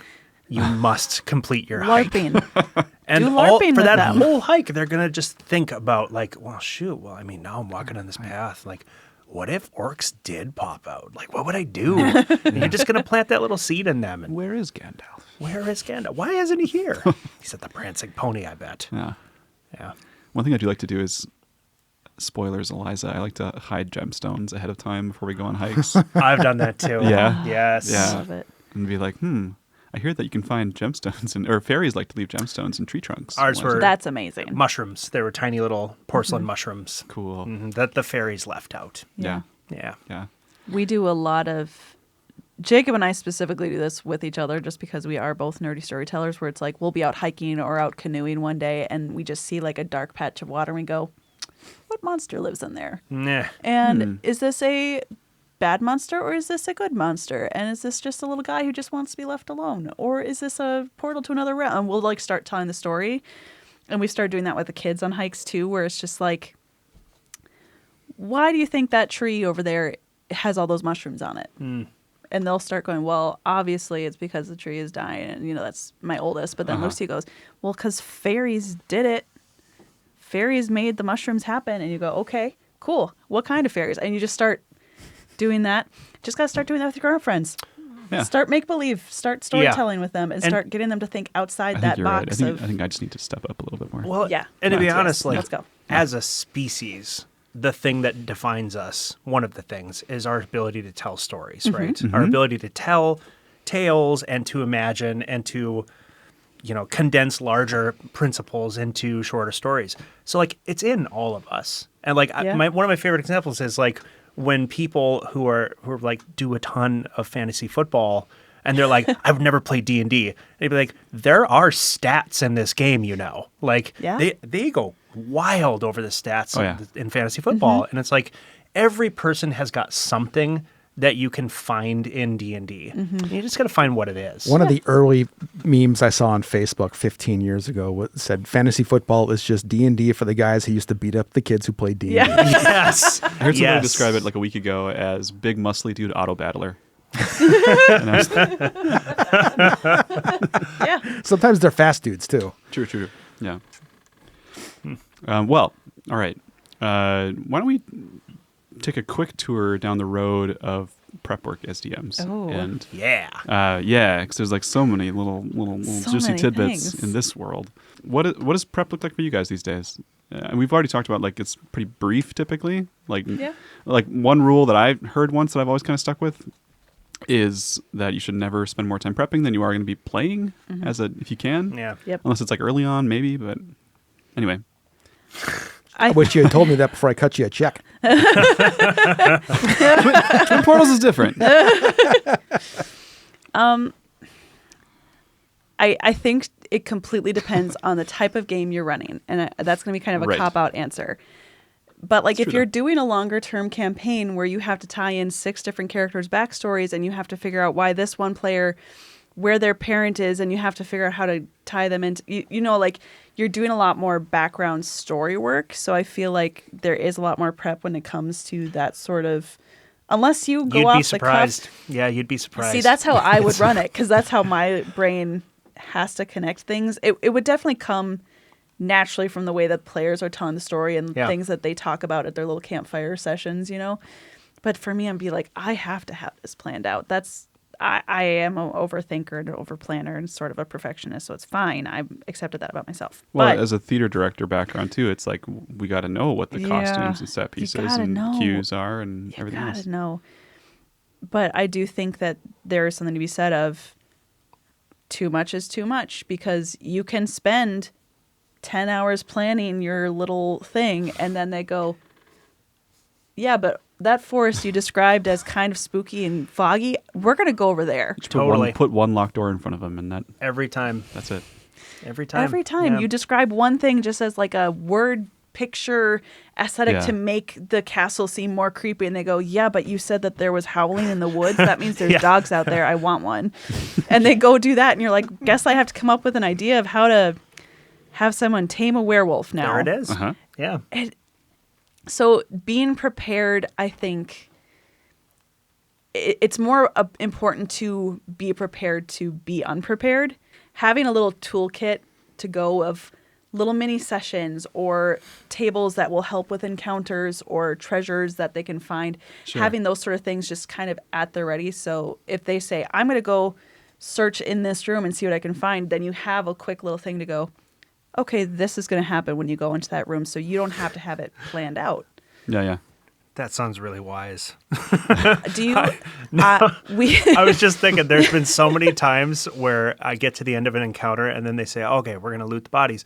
And I go, oh, yeah. Do you have the book of random, what is it called? The book of random tables and things? I love that I one. do not, but I do have just a bunch of random tables and things. But honestly, I find I don't really use them very often. But Oh, I've been using them a lot more recently for a lot of my things. So Yeah. it is a great little toolkit for yourself and for other DMs out there, because it literally has 10 pages of magic scrolls, 10 pages of what you would find on a dead person's body if you want to like make them sad or make them happy. Like it's things like you find a picture with a handwritten note of saying, I can't wait to see you soon, Daddy. It's like things like that that are just That's like, good. ooh, you just get the players right there. But yeah. we use that book a lot, and we have, I mean, this is an easy Christmas gift that most of our family just gives us is D&D books.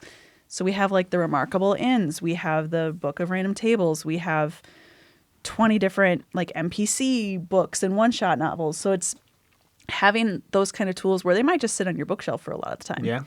But then having the ability to go, I don't have anything planned for this. Great, now I do. And you can just use those sort of things. So I think being the flexible in there is really, really helpful. Yeah. Yeah. Those are super awesome tools to have. It's true. And it's actually almost more fun to roll on the random table to like determine treasure, because then all of a sudden there's just like a weird thing that they've got now. And because sometimes I will just say, you find a scroll of this. Yeah. And I realize I've just made something up. And so then I have to give them rules about it, and it becomes a headache. Yeah. I usually prep like 5 to 10 pieces of treasure that I think are cool, and maybe I'll like roll them on random tables ahead of time. But I almost never do it during the session. It's always like that's fair. I'll try to find like 5 to 10 things that I think are cool or that might fit the character's needs or what they're going to be facing next, and then like live I'll try to like decide what seems like the best fit. Well, but that's prep work though. Like you know, like that's I'm taking the time to figure out they're going to be by treasure. So I'm going to figure out what kind of treasure, and is there important treasure, or is this just treasure that they can have that's silly? And sometimes the list of 5 to 10 treasures gets carried on from dungeon to dungeon. Yeah. Yes. It doesn't stay in the old dungeon. It goes with them behind the scenes. So Anders, I was like, prep can be like full pages of notes. It can be like encounters. It can be random tables. It can be like vibes in your head. Absolutely. So yeah, it kind of depends. So with a campaign, it's kind of, if you're doing a longer term thing, you're right. Like you want to reward people for the character choices they made. So what I had been doing for a good long while, because I had 6 players at the table, you can't always spool everybody's backstory into every session. Is what I would usually plan for is 1 or 2 notable story events that happen per session, 1 encounter, and then 1 thing that directly relates to one of my characters at the table. Nice. So that's a great outline. That's like an episode of TV. basically, Yeah. Because then you're getting a character development, you're getting a plot point, and you're getting some kind of combat. And we didn't always get to the combat. Again, I'm blessed with a table that really favors story and character development over just the nuts and bolts of swinging swords. I mean, don't get me wrong. Eventually, they get pretty shifty, and we got to do it. But then again, sometimes they will just drive the entire session. Like one of the easiest things is to say, "Here's what your objective is. How are you going to do it?" And they'll sit there and strategize for 45 minutes. The best. And it's great because I'm just like, I'm looking at all of the things I plan. Because most times, if I've overplanned, you won't they're hit not any even of going it. to get close to Yeah. it. So because I know they're going to be spending 45 minutes figuring out why is there a door in the middle of this hallway, which is one of my favorite tricks. Freaking doors. It's great. Just a door off its hinges, middle of the floor. That'll keep your players busy for about an hour. Yeah, it's true. The spoiler is there's nothing special about that door. Somebody just left it there. Yeah. Yeah. I've said this on Discord before. I feel like the door is like kind of the epitome of like the D&D experience. Like you see a closed door in front of you. Do you open it? Do you investigate it? Do you Yes. listen to it? Like what? It's just like How do you open a everything door? kind of boils down to that. Like, do you open the door? Of course you open the door, but like when and how long and what do you have to do before you do? Yes. The door is a level 1 mini boss. Yeah, I mean, it's do you smash? Do you roll to smash the door? Some people want to rely on Yes. mechanics instead of Maybe it's a devourer. Yeah, that's what I mean. Or a mimic, yeah. Sorry, I should probably tie this into the overall focus of the podcast. Whatever. But if you're a fairly new DM, like I do recommend having a couple of things, like even if they're random encounters, think about like what do you want people to fight that night, if anything, and like where's the story going, where does it need to go, and then by far the hardest thing for a DM, I think, to do on the fly is scaling your fights Yeah. in the mid combat. Because if you realize you've got a foe out there that is cleaning just wiping the floor with your party, like Having outs. yes, Yeah. it's okay to like scale them back, or maybe they're just like, this foe is beneath me, and they leave. Yeah. Yep. Yeah. No, Yeah. that's great advice. Of just there is something to just being able to be a good storyteller and have everything, but there comes a point where something needs to happen. Yeah. And you need to have that something. Yep. Even if it doesn't go exactly the way that you plan it, there has to be by the end of the session, I want this ABC to happen. Definitely.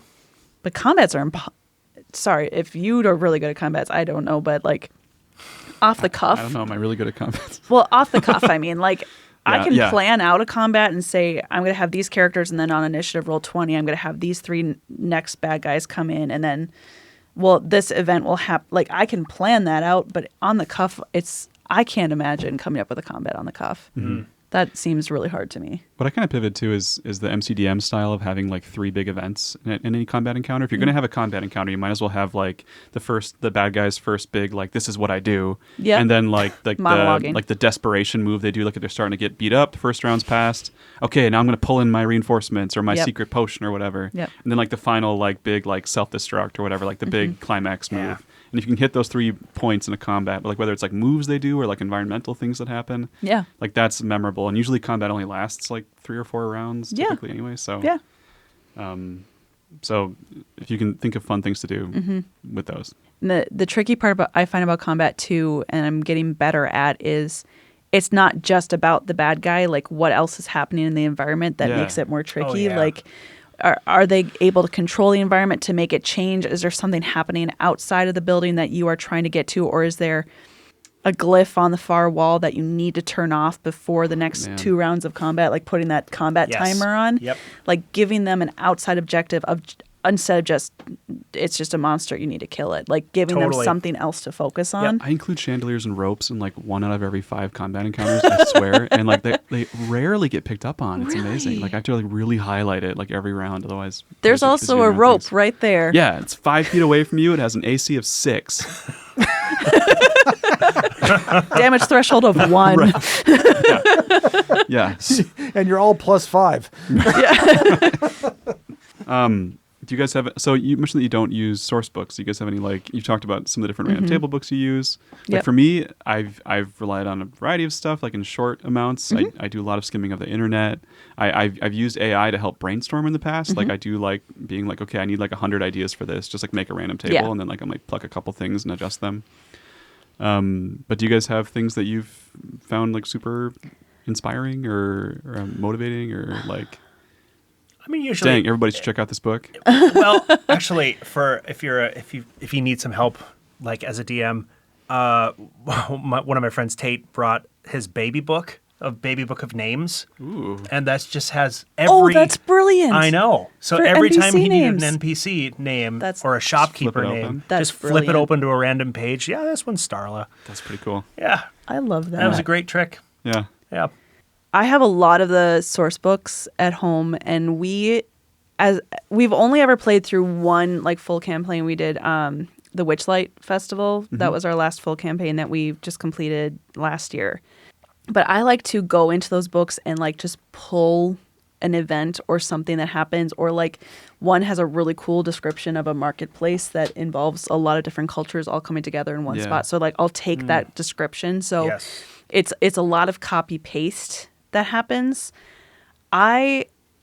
Eventually I would really, really love to run a Strixhaven campaign because I'm just so intrigued at the idea of it's a wizard school that's run by ancient dragons that's fun. up, like in the sky, and you literally go through 4 years of school as a wizarding school student, and you might not be a wizard, you might be a soldier that's there to protect the wizards, or you might be like it's just all about learning the magic. And then there's like dares that you can go on. One of the encounters I had in the long-term campaign that we were going to do came from that book. Cool.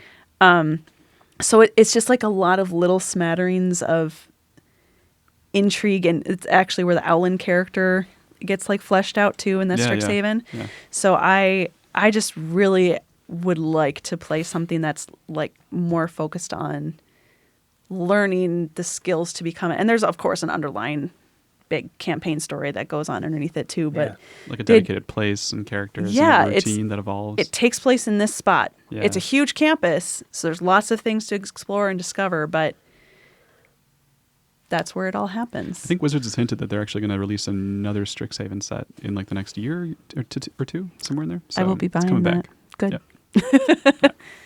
I guess I don't know if it's a tool necessarily, but it's more of a creative exercise, is if you have a place, if you're planning on having your characters go to a town or a city, spend some time thinking about why is that city there? Because a lot of times you just start asking questions, like if it's I don't know, it's a collection of herders.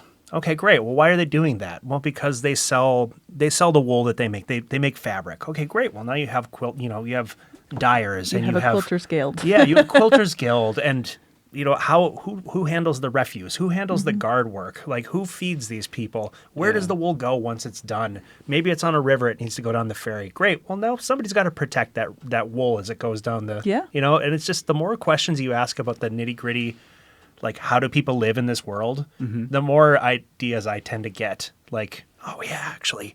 Yeah, somebody's got to protect that ferry. Ooh, a river encounter. What kind of encounter would that be? I love that. So fun. Yeah. Yeah, now I just want to play. I know, know. I'm right? like, I'll be a Yeah. soldier on a wool ferry. That sounds great. Doesn't that sound fun? But also, like, taking inspiration from books you read. Absolutely. Like, I don't know how many things have been based off of the books I read as a teen, or even books that I'm reading now. Like, there's so many fantasy realms and things out there where you can easily take an idea or a character description from those books. I can't think of it like a specific instance right now, but like One of the big tips of improv also is like take whatever happened in your day and use it. Yeah. And that happens a lot. Like if I Yeah. have something like festering in my head from work, whatever, it'll be like, okay, this NPC has the same personality as so and so from Parks and Rec or whatever. yes, yeah. yes, Or Yeah. I mean, like if you're watching a show or something, Yeah. just imagine like if one of the characters had spells. Like how would that change the trajectory of the show? How could they solve some of the problems they encounter? And then it's just simple problems like that where it's like, yeah, really what you need is a charm person spell right now. I just So, pictured Ron Swanson as a wizard in my brain. I'm just kidding. Because you just mentioned Parks and Rec, and so the first person I think of Parks and Rec is Ron Swanson. And then I thought of Sorry. the first people I didn't want to have magic, and it was the gang from It's Always Sunny in Philadelphia. oh my gosh, that would be a yeah. mess. Oh, that would yeah. be a great campaign though. Yeah. Would Just they be like those- the villains in a campaign? Those 5 people? No, okay, here's a great idea. Okay, you take those 5 people, you give them magic, And they think they're the heroes in the story, but they're the anti-heroes. They just go around and they're like, "We're gonna help you with your problems, guys." And like, yeah, Every quest has to find a failing finish. Yeah, they can never do Yes. anything. Everything, Yeah. save the lumber mill from being burnt down. Well, guess what's going to happen? yeah, it's gonna burn down, and everybody's all gonna be really mad, anti-heroes. and they won't understand why the town isn't grateful. But that not they're- maliciously. Like just Yeah. accidentally doofus. It's just a doofus run. wild card. They don't have that better angel. Yeah. That's your sorcerer. That's it. I love it. You're welcome. Yeah. Oh no. Love the faraway eyes. And actually, I know. I'm like, I okay. just derailed this episode. No, can I not make at all, this because happen? this is a super easy, like, beginner's exercise for character creation. That's true. Pick your favorite show. Pick a favorite show, and Yeah. then think what character or what class would each of the characters be? Are they a we do rogue? that Are they a barbarian? all the Yeah. time. Truly, the most fun I've had with a character was the one I just started working on, which was Rollo. Was it Rollo? No, Mormo. Mormo. Mormo. And it was the Warlock, and I basically just wanted to find a way to make this D&D class a tech in a theater. Yeah. So it's like I'm only taking Eldritch Blast out of pure necessity. Like this is just because You need one thing. it comes Yeah. with the It's on the Swiss Army knife. Yeah, it has to. But everything else is like what lights up, what makes noises. I'm not looking for group damage. I'm not looking for AoE. I'm not looking for roots and stuns. I'm looking for Yeah. what makes lights and what makes sounds. And then when we're playing, I have to figure out how to use this toolbox of utility in ways. To make it's made me use my brain in the game in ways I hadn't done with Scoot, which was Yes. just That's amazing. smash axe and listen for ticks in the audio feed. One of my favorite characters was a gnomish illusionist named Gobbin Michael Bluth. Stop it. I'm not joking. We called him Gobbin because it was just too much of a name. But yeah, he made illusions. That's all he did. He did not have an offensive spell to his name. Yeah. But it was great. So finding ways to not win, I think not do the most. Yeah. Yeah. I think aiming to be the assist, aiming to try to be the utility, and if you've got the right DM who's interested in storytelling, it's not going to matter that you didn't do those extra 8 points of damage, Yep. and you've got all these other ways to solve the same problems you had in the last campaign. Absolutely. Well, building the character for the character's sake versus the min-max idea of I need it to be the strongest character, I need it Yes. to do the most damage, Yeah. I need it to do the most whatever. And it's just like, well, no, yesterday my character was just a person. Yeah. And then they found a book and now they have magic and they don't want to hurt people. Yeah. They just, Right. they're here in the world and now they cast fire from their hands. And that's scary to do. Yes. So it's the idea of creating a character or creating your NPCs even when you're doing that as a DM of like, there are normal people in the Yeah. world. Yes. I think about this a lot when I'm creating people. It's like not every NPC has to be crazy. Not every NPC has to have an intense backstory. Like there can be a guy who literally this is his 9-to-5 job to own this shop and he right. hates it. And they just He do things hates it. like suboptimally, and that's Yeah. just like real life. It's like, I guess I'm here. I'll make my paycheck. What do Yeah. you want? yeah. How do you survive in a world where a dragon can literally fly out of the Yeah. sky and burn you? And you know Like- that that's the NPC your players will come back to 10 Yeah. times as much as they can because that was the more interesting normal guy. I've always thought, I'm sorry, this is No, a it's side comment, but I've always thought like madness and insanity is a totally underutilized mechanic in D&D because like how do you grow up in a world where like you're just walking down the street and then fire shoots out of a guy's hands or somebody just goes invisible or Yeah. ceases to be invisible just right in front of you? Right. It's like people got to be going mad Just all like over. your threshold for being shocked is like, It's got to low. be, right? Oh, this Yeah. lizard's talking to me. Okay. Well, just another All right. Tuesday. Yeah, right. Tuesday in the Forgotten Realms. Oh, well. the gods are actually physically walking around the world. You just start doing radio heads from the 30s. Yeah, see here. Every NPC has to have a voice Yeah, to we're know. just so jaded by the government. All right. Look here, I'm St. Cuthbert, kid. You owe me some respect. My husband. Not a speakeasy. All right, guys. I've had it written down this whole time, and I want to get to it No, before let's we do end. it. What do you remember? Any specific instances where you have, or maybe it wasn't your fault necessarily, your intention, but you just like traumatized your players? Like something's happened that just like left everybody either quiet for a moment or just like had to talk about it afterwards. Like, what just happened? But like hopefully in a bonding way, not like in a let's get out of here way.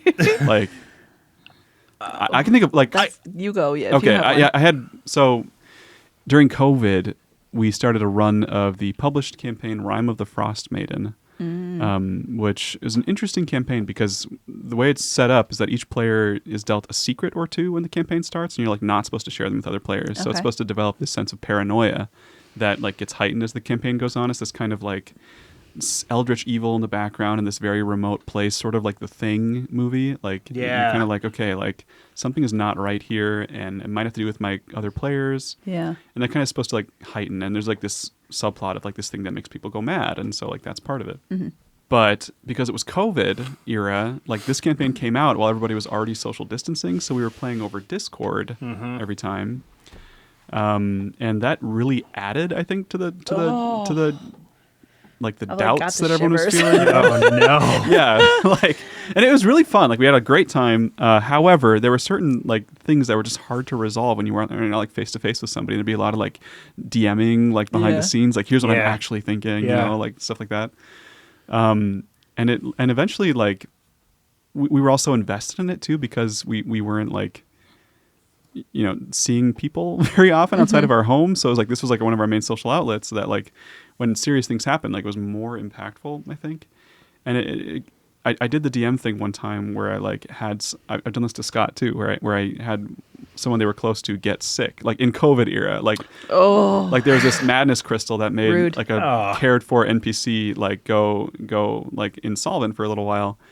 And I had like, you know, like there were like many ways to solve the problem, but like that was way more impactful than I thought it would be, you know, in that time and place.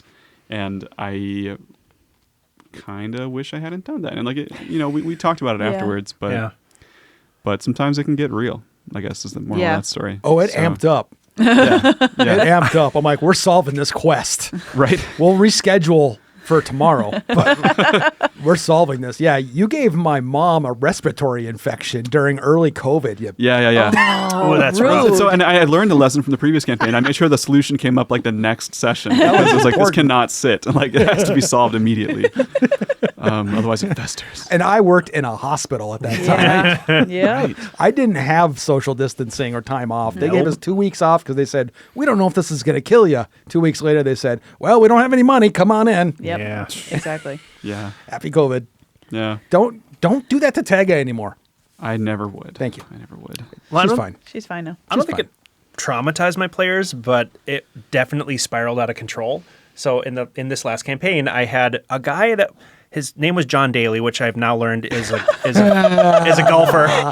He's the golfer, And is bro. kind of the coolest. He's something. He's the dude golfing. You're right. Well, John Daly was supposed to be this like really mid-level, like not a villain, but just kind of like A bad kind of guy, scuzzy, kind of? you know? Yeah, scuzzy. So they went to this town because John Daly was going to inform on the big bad end guy, you know, and they had to rescue him. Well, he owed a debt to the death cult, so they had to pay the death cult As one first. does. Yeah. And what the death cult did is they kidnapped his dog, and the players were just furious about this. like John Wick style. Kind of. Not the dog. But they had the dog. But so John Daly, I made the cardinal sin of, because this guy's scuzzy, they're like, well, you got to go get your dog. And he's like, I don't need that dog. Oh. Yep. And the players for the rest of the campaign Hated were like, him. they hated him. And he was never meant to be that big of a deal. But by the end, like, at the final session, John Daly was like the right-hand guy. He was like, and they were so happy to shove a spear through him. And they at one point, they were supposed to resurrect this like really big deal cleric, and they found a scroll of true resurrection, and they're like, we're using it on the dog. Because forgot to mention, the dog died. Yeah, Obviously. Yeah. I knew that Death as soon as you cults. said dog. Death Yeah. cults, man. Peak drama. We had a golden retriever in season 1 of Twin Portals that Terry, our intellect devourer, jumped into, and the dog eventually died, and I stopped combat for a while to take care of the dog. Yep. It's like, no, everyone chill. We're having a ceremony. Yeah. I'll be in the garden. I'll be back in 2 rounds. Yeah. 12 seconds to bury this dog. Yeah, man. I can't think of a time that I've traumatized players because I don't play long term enough to really bring people in that much. I tend to it's more likely that I'm going to just say something stupid or do something like unintentional that just kind of sends everybody into that like spiral of giggle fits. Yes. I'm just going to call myself out on this one. In the campaign that we were playing, I was trying to describe a cave. Yeah. Yep. Mm-hmm. And the whole thing was this person, it was a missing persons case. The players were supposed to go find her and bring her back for a reward. And they found this cave. And I drew out the map. And listen, when you draw out a map in your head, it looks a lot different than when you actually do it on paper. Naturally. Well, I drew it. It looked like a certain human body part. It looked like a cave. Nope. Sure didn't. It had a river in the middle and then a pond at the end. And it was covered in white sticky substance because Spider cave. it was a spider cave, guys. Yeah. And then once I said it and I drew it, it took us a long time to get back on track after that one. I was on the floor just out of embarrassment of like, I can't believe what I just did and what I just said. And those words came out of my mouth. And it's more likely that I'm going to do things like that just like we have to stop for 15. So not trauma, just derailing. Derailing. It's fun. It's you make the game you want, Bailey. It's honestly, I don't even know if it's D&D unless there's juvenile humor. I just don't know. Yes. Yeah. That's a Thanks, good point. Scott. Yeah. No, it's something about playing with your friends and just feeling free to say whatever and do whatever. Yes. Where it just sends you back into that 12-year-old self where everything is silly and goofy and inappropriate and it's funny. D&D's so great. Or tabletop role-playing games. It's good. It's fun. Yeah. Brings people together. Lets you be a kid. Especially when you can be all the characters. Like when you're playing all the NPCs, you get to be that crotchety old woman. You get to be that little kid playing on the street. You get to be the bad guy. Like you get to be all of your personalities at one time. You can be the respiratory illness and the spider cave all at once. All at once. Yeah. The good and the bad. That's another campaign. The Respiratory illness in the spider cave. Sounds like an Edgar Allan Flying Poe witch in story the or wardrobe something. situation. Either way, we're going to need a lot of universal solvent. Yeah. Ironically, it's a haiku. Oh, jeez. We circled it all the way back to the beginning. Good squaring of the We're circle. so good at this, you guys. Well, guys, any other burning DM content? Oh, God. Well, maybe we should wrap it up. I would say my one piece of advice to anybody who's considering DMing or wanting to be a player is to just try it. Yeah. Like, you don't have to have the plans. You don't have to do the books. You don't have to buy all the material. If you want to watch or listen to a podcast to kind of get an idea of how it goes, there's so many options out there for you to explore and try. But you don't have to. Like, if you just want to get around with a couple of your friends and say, I kind of want to try out this style of game, like, just sit at the table and tell stories with your friends. And then if that goes well, then you take the next step and learn a little bit more, or you find someone, hop onto the Discord, even Twin Portals. Like there's a lot of channels out there for people who are interested in learning. Like just take that first step and just do it. Don't be like, find 2 friends. You don't even have to have that many people. Yeah. The one I think about is I hear it out of so many new people that want to try and they're like, but I don't know the rules. And so what I would say is you don't need to know all the rules and that's okay. You can't, but like everybody there is going to help you. That's it. Yeah. Yeah. Just roll a dice. That's it. Yeah. Say what you want to do. Just do it. Just do it. Do you guys, like, without giving away your secrets, can you share a little bit? Do you have any, like, DM pipe dreams? Like, this is, like, the thing that I've been sitting on forever. But, of course, you can't give away, like, too much. I give away my secrets. Don't tell me what to do with my secrets. All about it. Obviously, the pipe dream, because I've been playing in the same campaign setting, campaign world, would be to eventually write it into, a book. Yeah. Either a story or like another ready-made, like, here's a campaign world you can use. Or to continue to write tons of music out of my Tables Adventures. Sorry, I just had to work a little. Yeah, I was going to say, where do people see that? Music. So, yeah, I have been playing for 30 years, and I started writing a lot of my adventures down as actual bardic music that I've written and composed, and I record them, and you can see that at Common House Bard.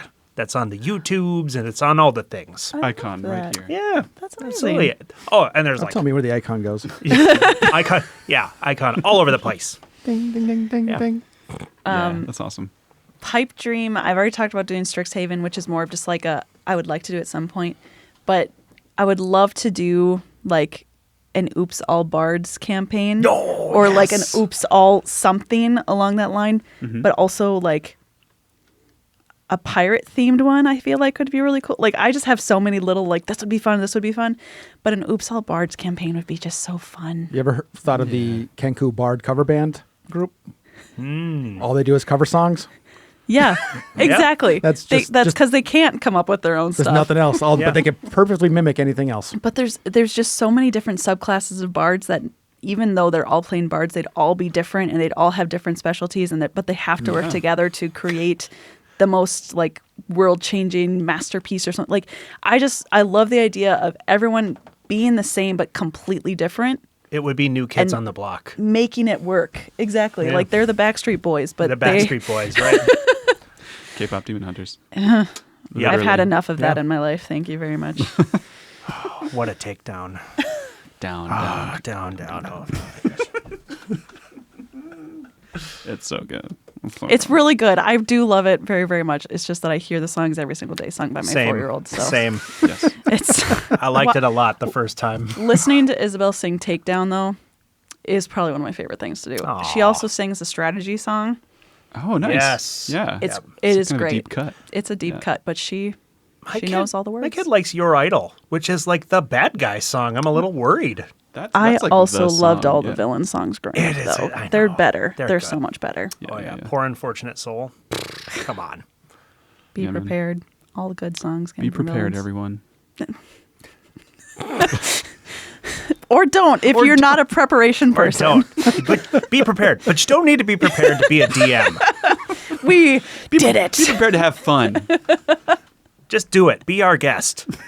And let it go. Let it go. Oh, God. This is the other part of D&D is just making references. all And night. we all probably know them. Yeah. Well, thanks, guys. Oh, I got one more thing for you. Yeah. Oh, We got here this go. from friend of the show, Evie. Thank This you, was sent to us Evie. from It's so Evie pretty. in New Mexico, Oh, who sent cool. us this very lovely note talking about twin portals and what it means to them. And it's becoming their comfort podcast. And Oh, that's great. they work in that. inpatient hospice, and so they use us as a distraction. They sent us this piece of bead and what is that? Bead Glass? acrylic? An epoxy? Epoxy. Acrylic Yeah. epoxy, something like glass? that. Yeah. Looks like there's stained glass But yeah, in there, beads too. and beads, and then you put the chemical. I watch this on TikTok all the time. It's epoxy, right? I think Yeah. so. Yeah. I think so. Put that down, That's and then it locks. gorgeous. Yeah, it's a beautiful piece. It is So. incredible. Thank you, Evie. Yes, so I framed the note. It's behind me right there. That's staying where it lives. So Yeah. I get motivation. Apparently, Matías has kids who like visual stimulation and things like that. I'm going to so- hide this. Not high. I'm going to like set it high enough that they I'm gonna can't. hide it. Yeah, we'll see. It's Yes, thank you for the gift. It will remain hidden. Yes. It'll be hidden right in front of my desk, like far back where they can't reach it. It's heavy. It'll Yeah. do some damage too. Yeah. And then we're going to see both of you in a month. Yes, you are. Yeah. We're going to do January 10th live show at Studio 4. Can't Yeah, wait. It's going to be a ride. I'm Can't so wait. excited. We get to be players. I know. Not Matías. Together. Yes. too. I have Well, so many it ideas. sounds like we're gonna do Oops All Bards January 10th. I mean, this could be I mean, it. This This could is be the it. opportunity. Yeah. Wait a minute. What Change was your- Beth? She's a Kenku what? Cleric. Cleric. Cleric. Okay. Yeah. Oh, nice. Cleric. Yeah, cleric, warlock, and whatever you two decide. I mean, Yeah, a warlock is just kind of like a spicy bard. So, You know? I'm lights be. and sounds. Yeah. So I mean, I'm Yeah. not doing damage. You're part of the band. I'm more of a roadie, I think. Oh, I like No, I'm that. very excited to bring my character into the world. It'll Yeah. be really fun. Yeah. That's all I had, though. Those are my notes. Cool. Yeah. High fives. Thanks for coming in, DMs. Thank you for having me. Prepare some Absolutely. stuff next time, would you? Nah. That's it. Yay.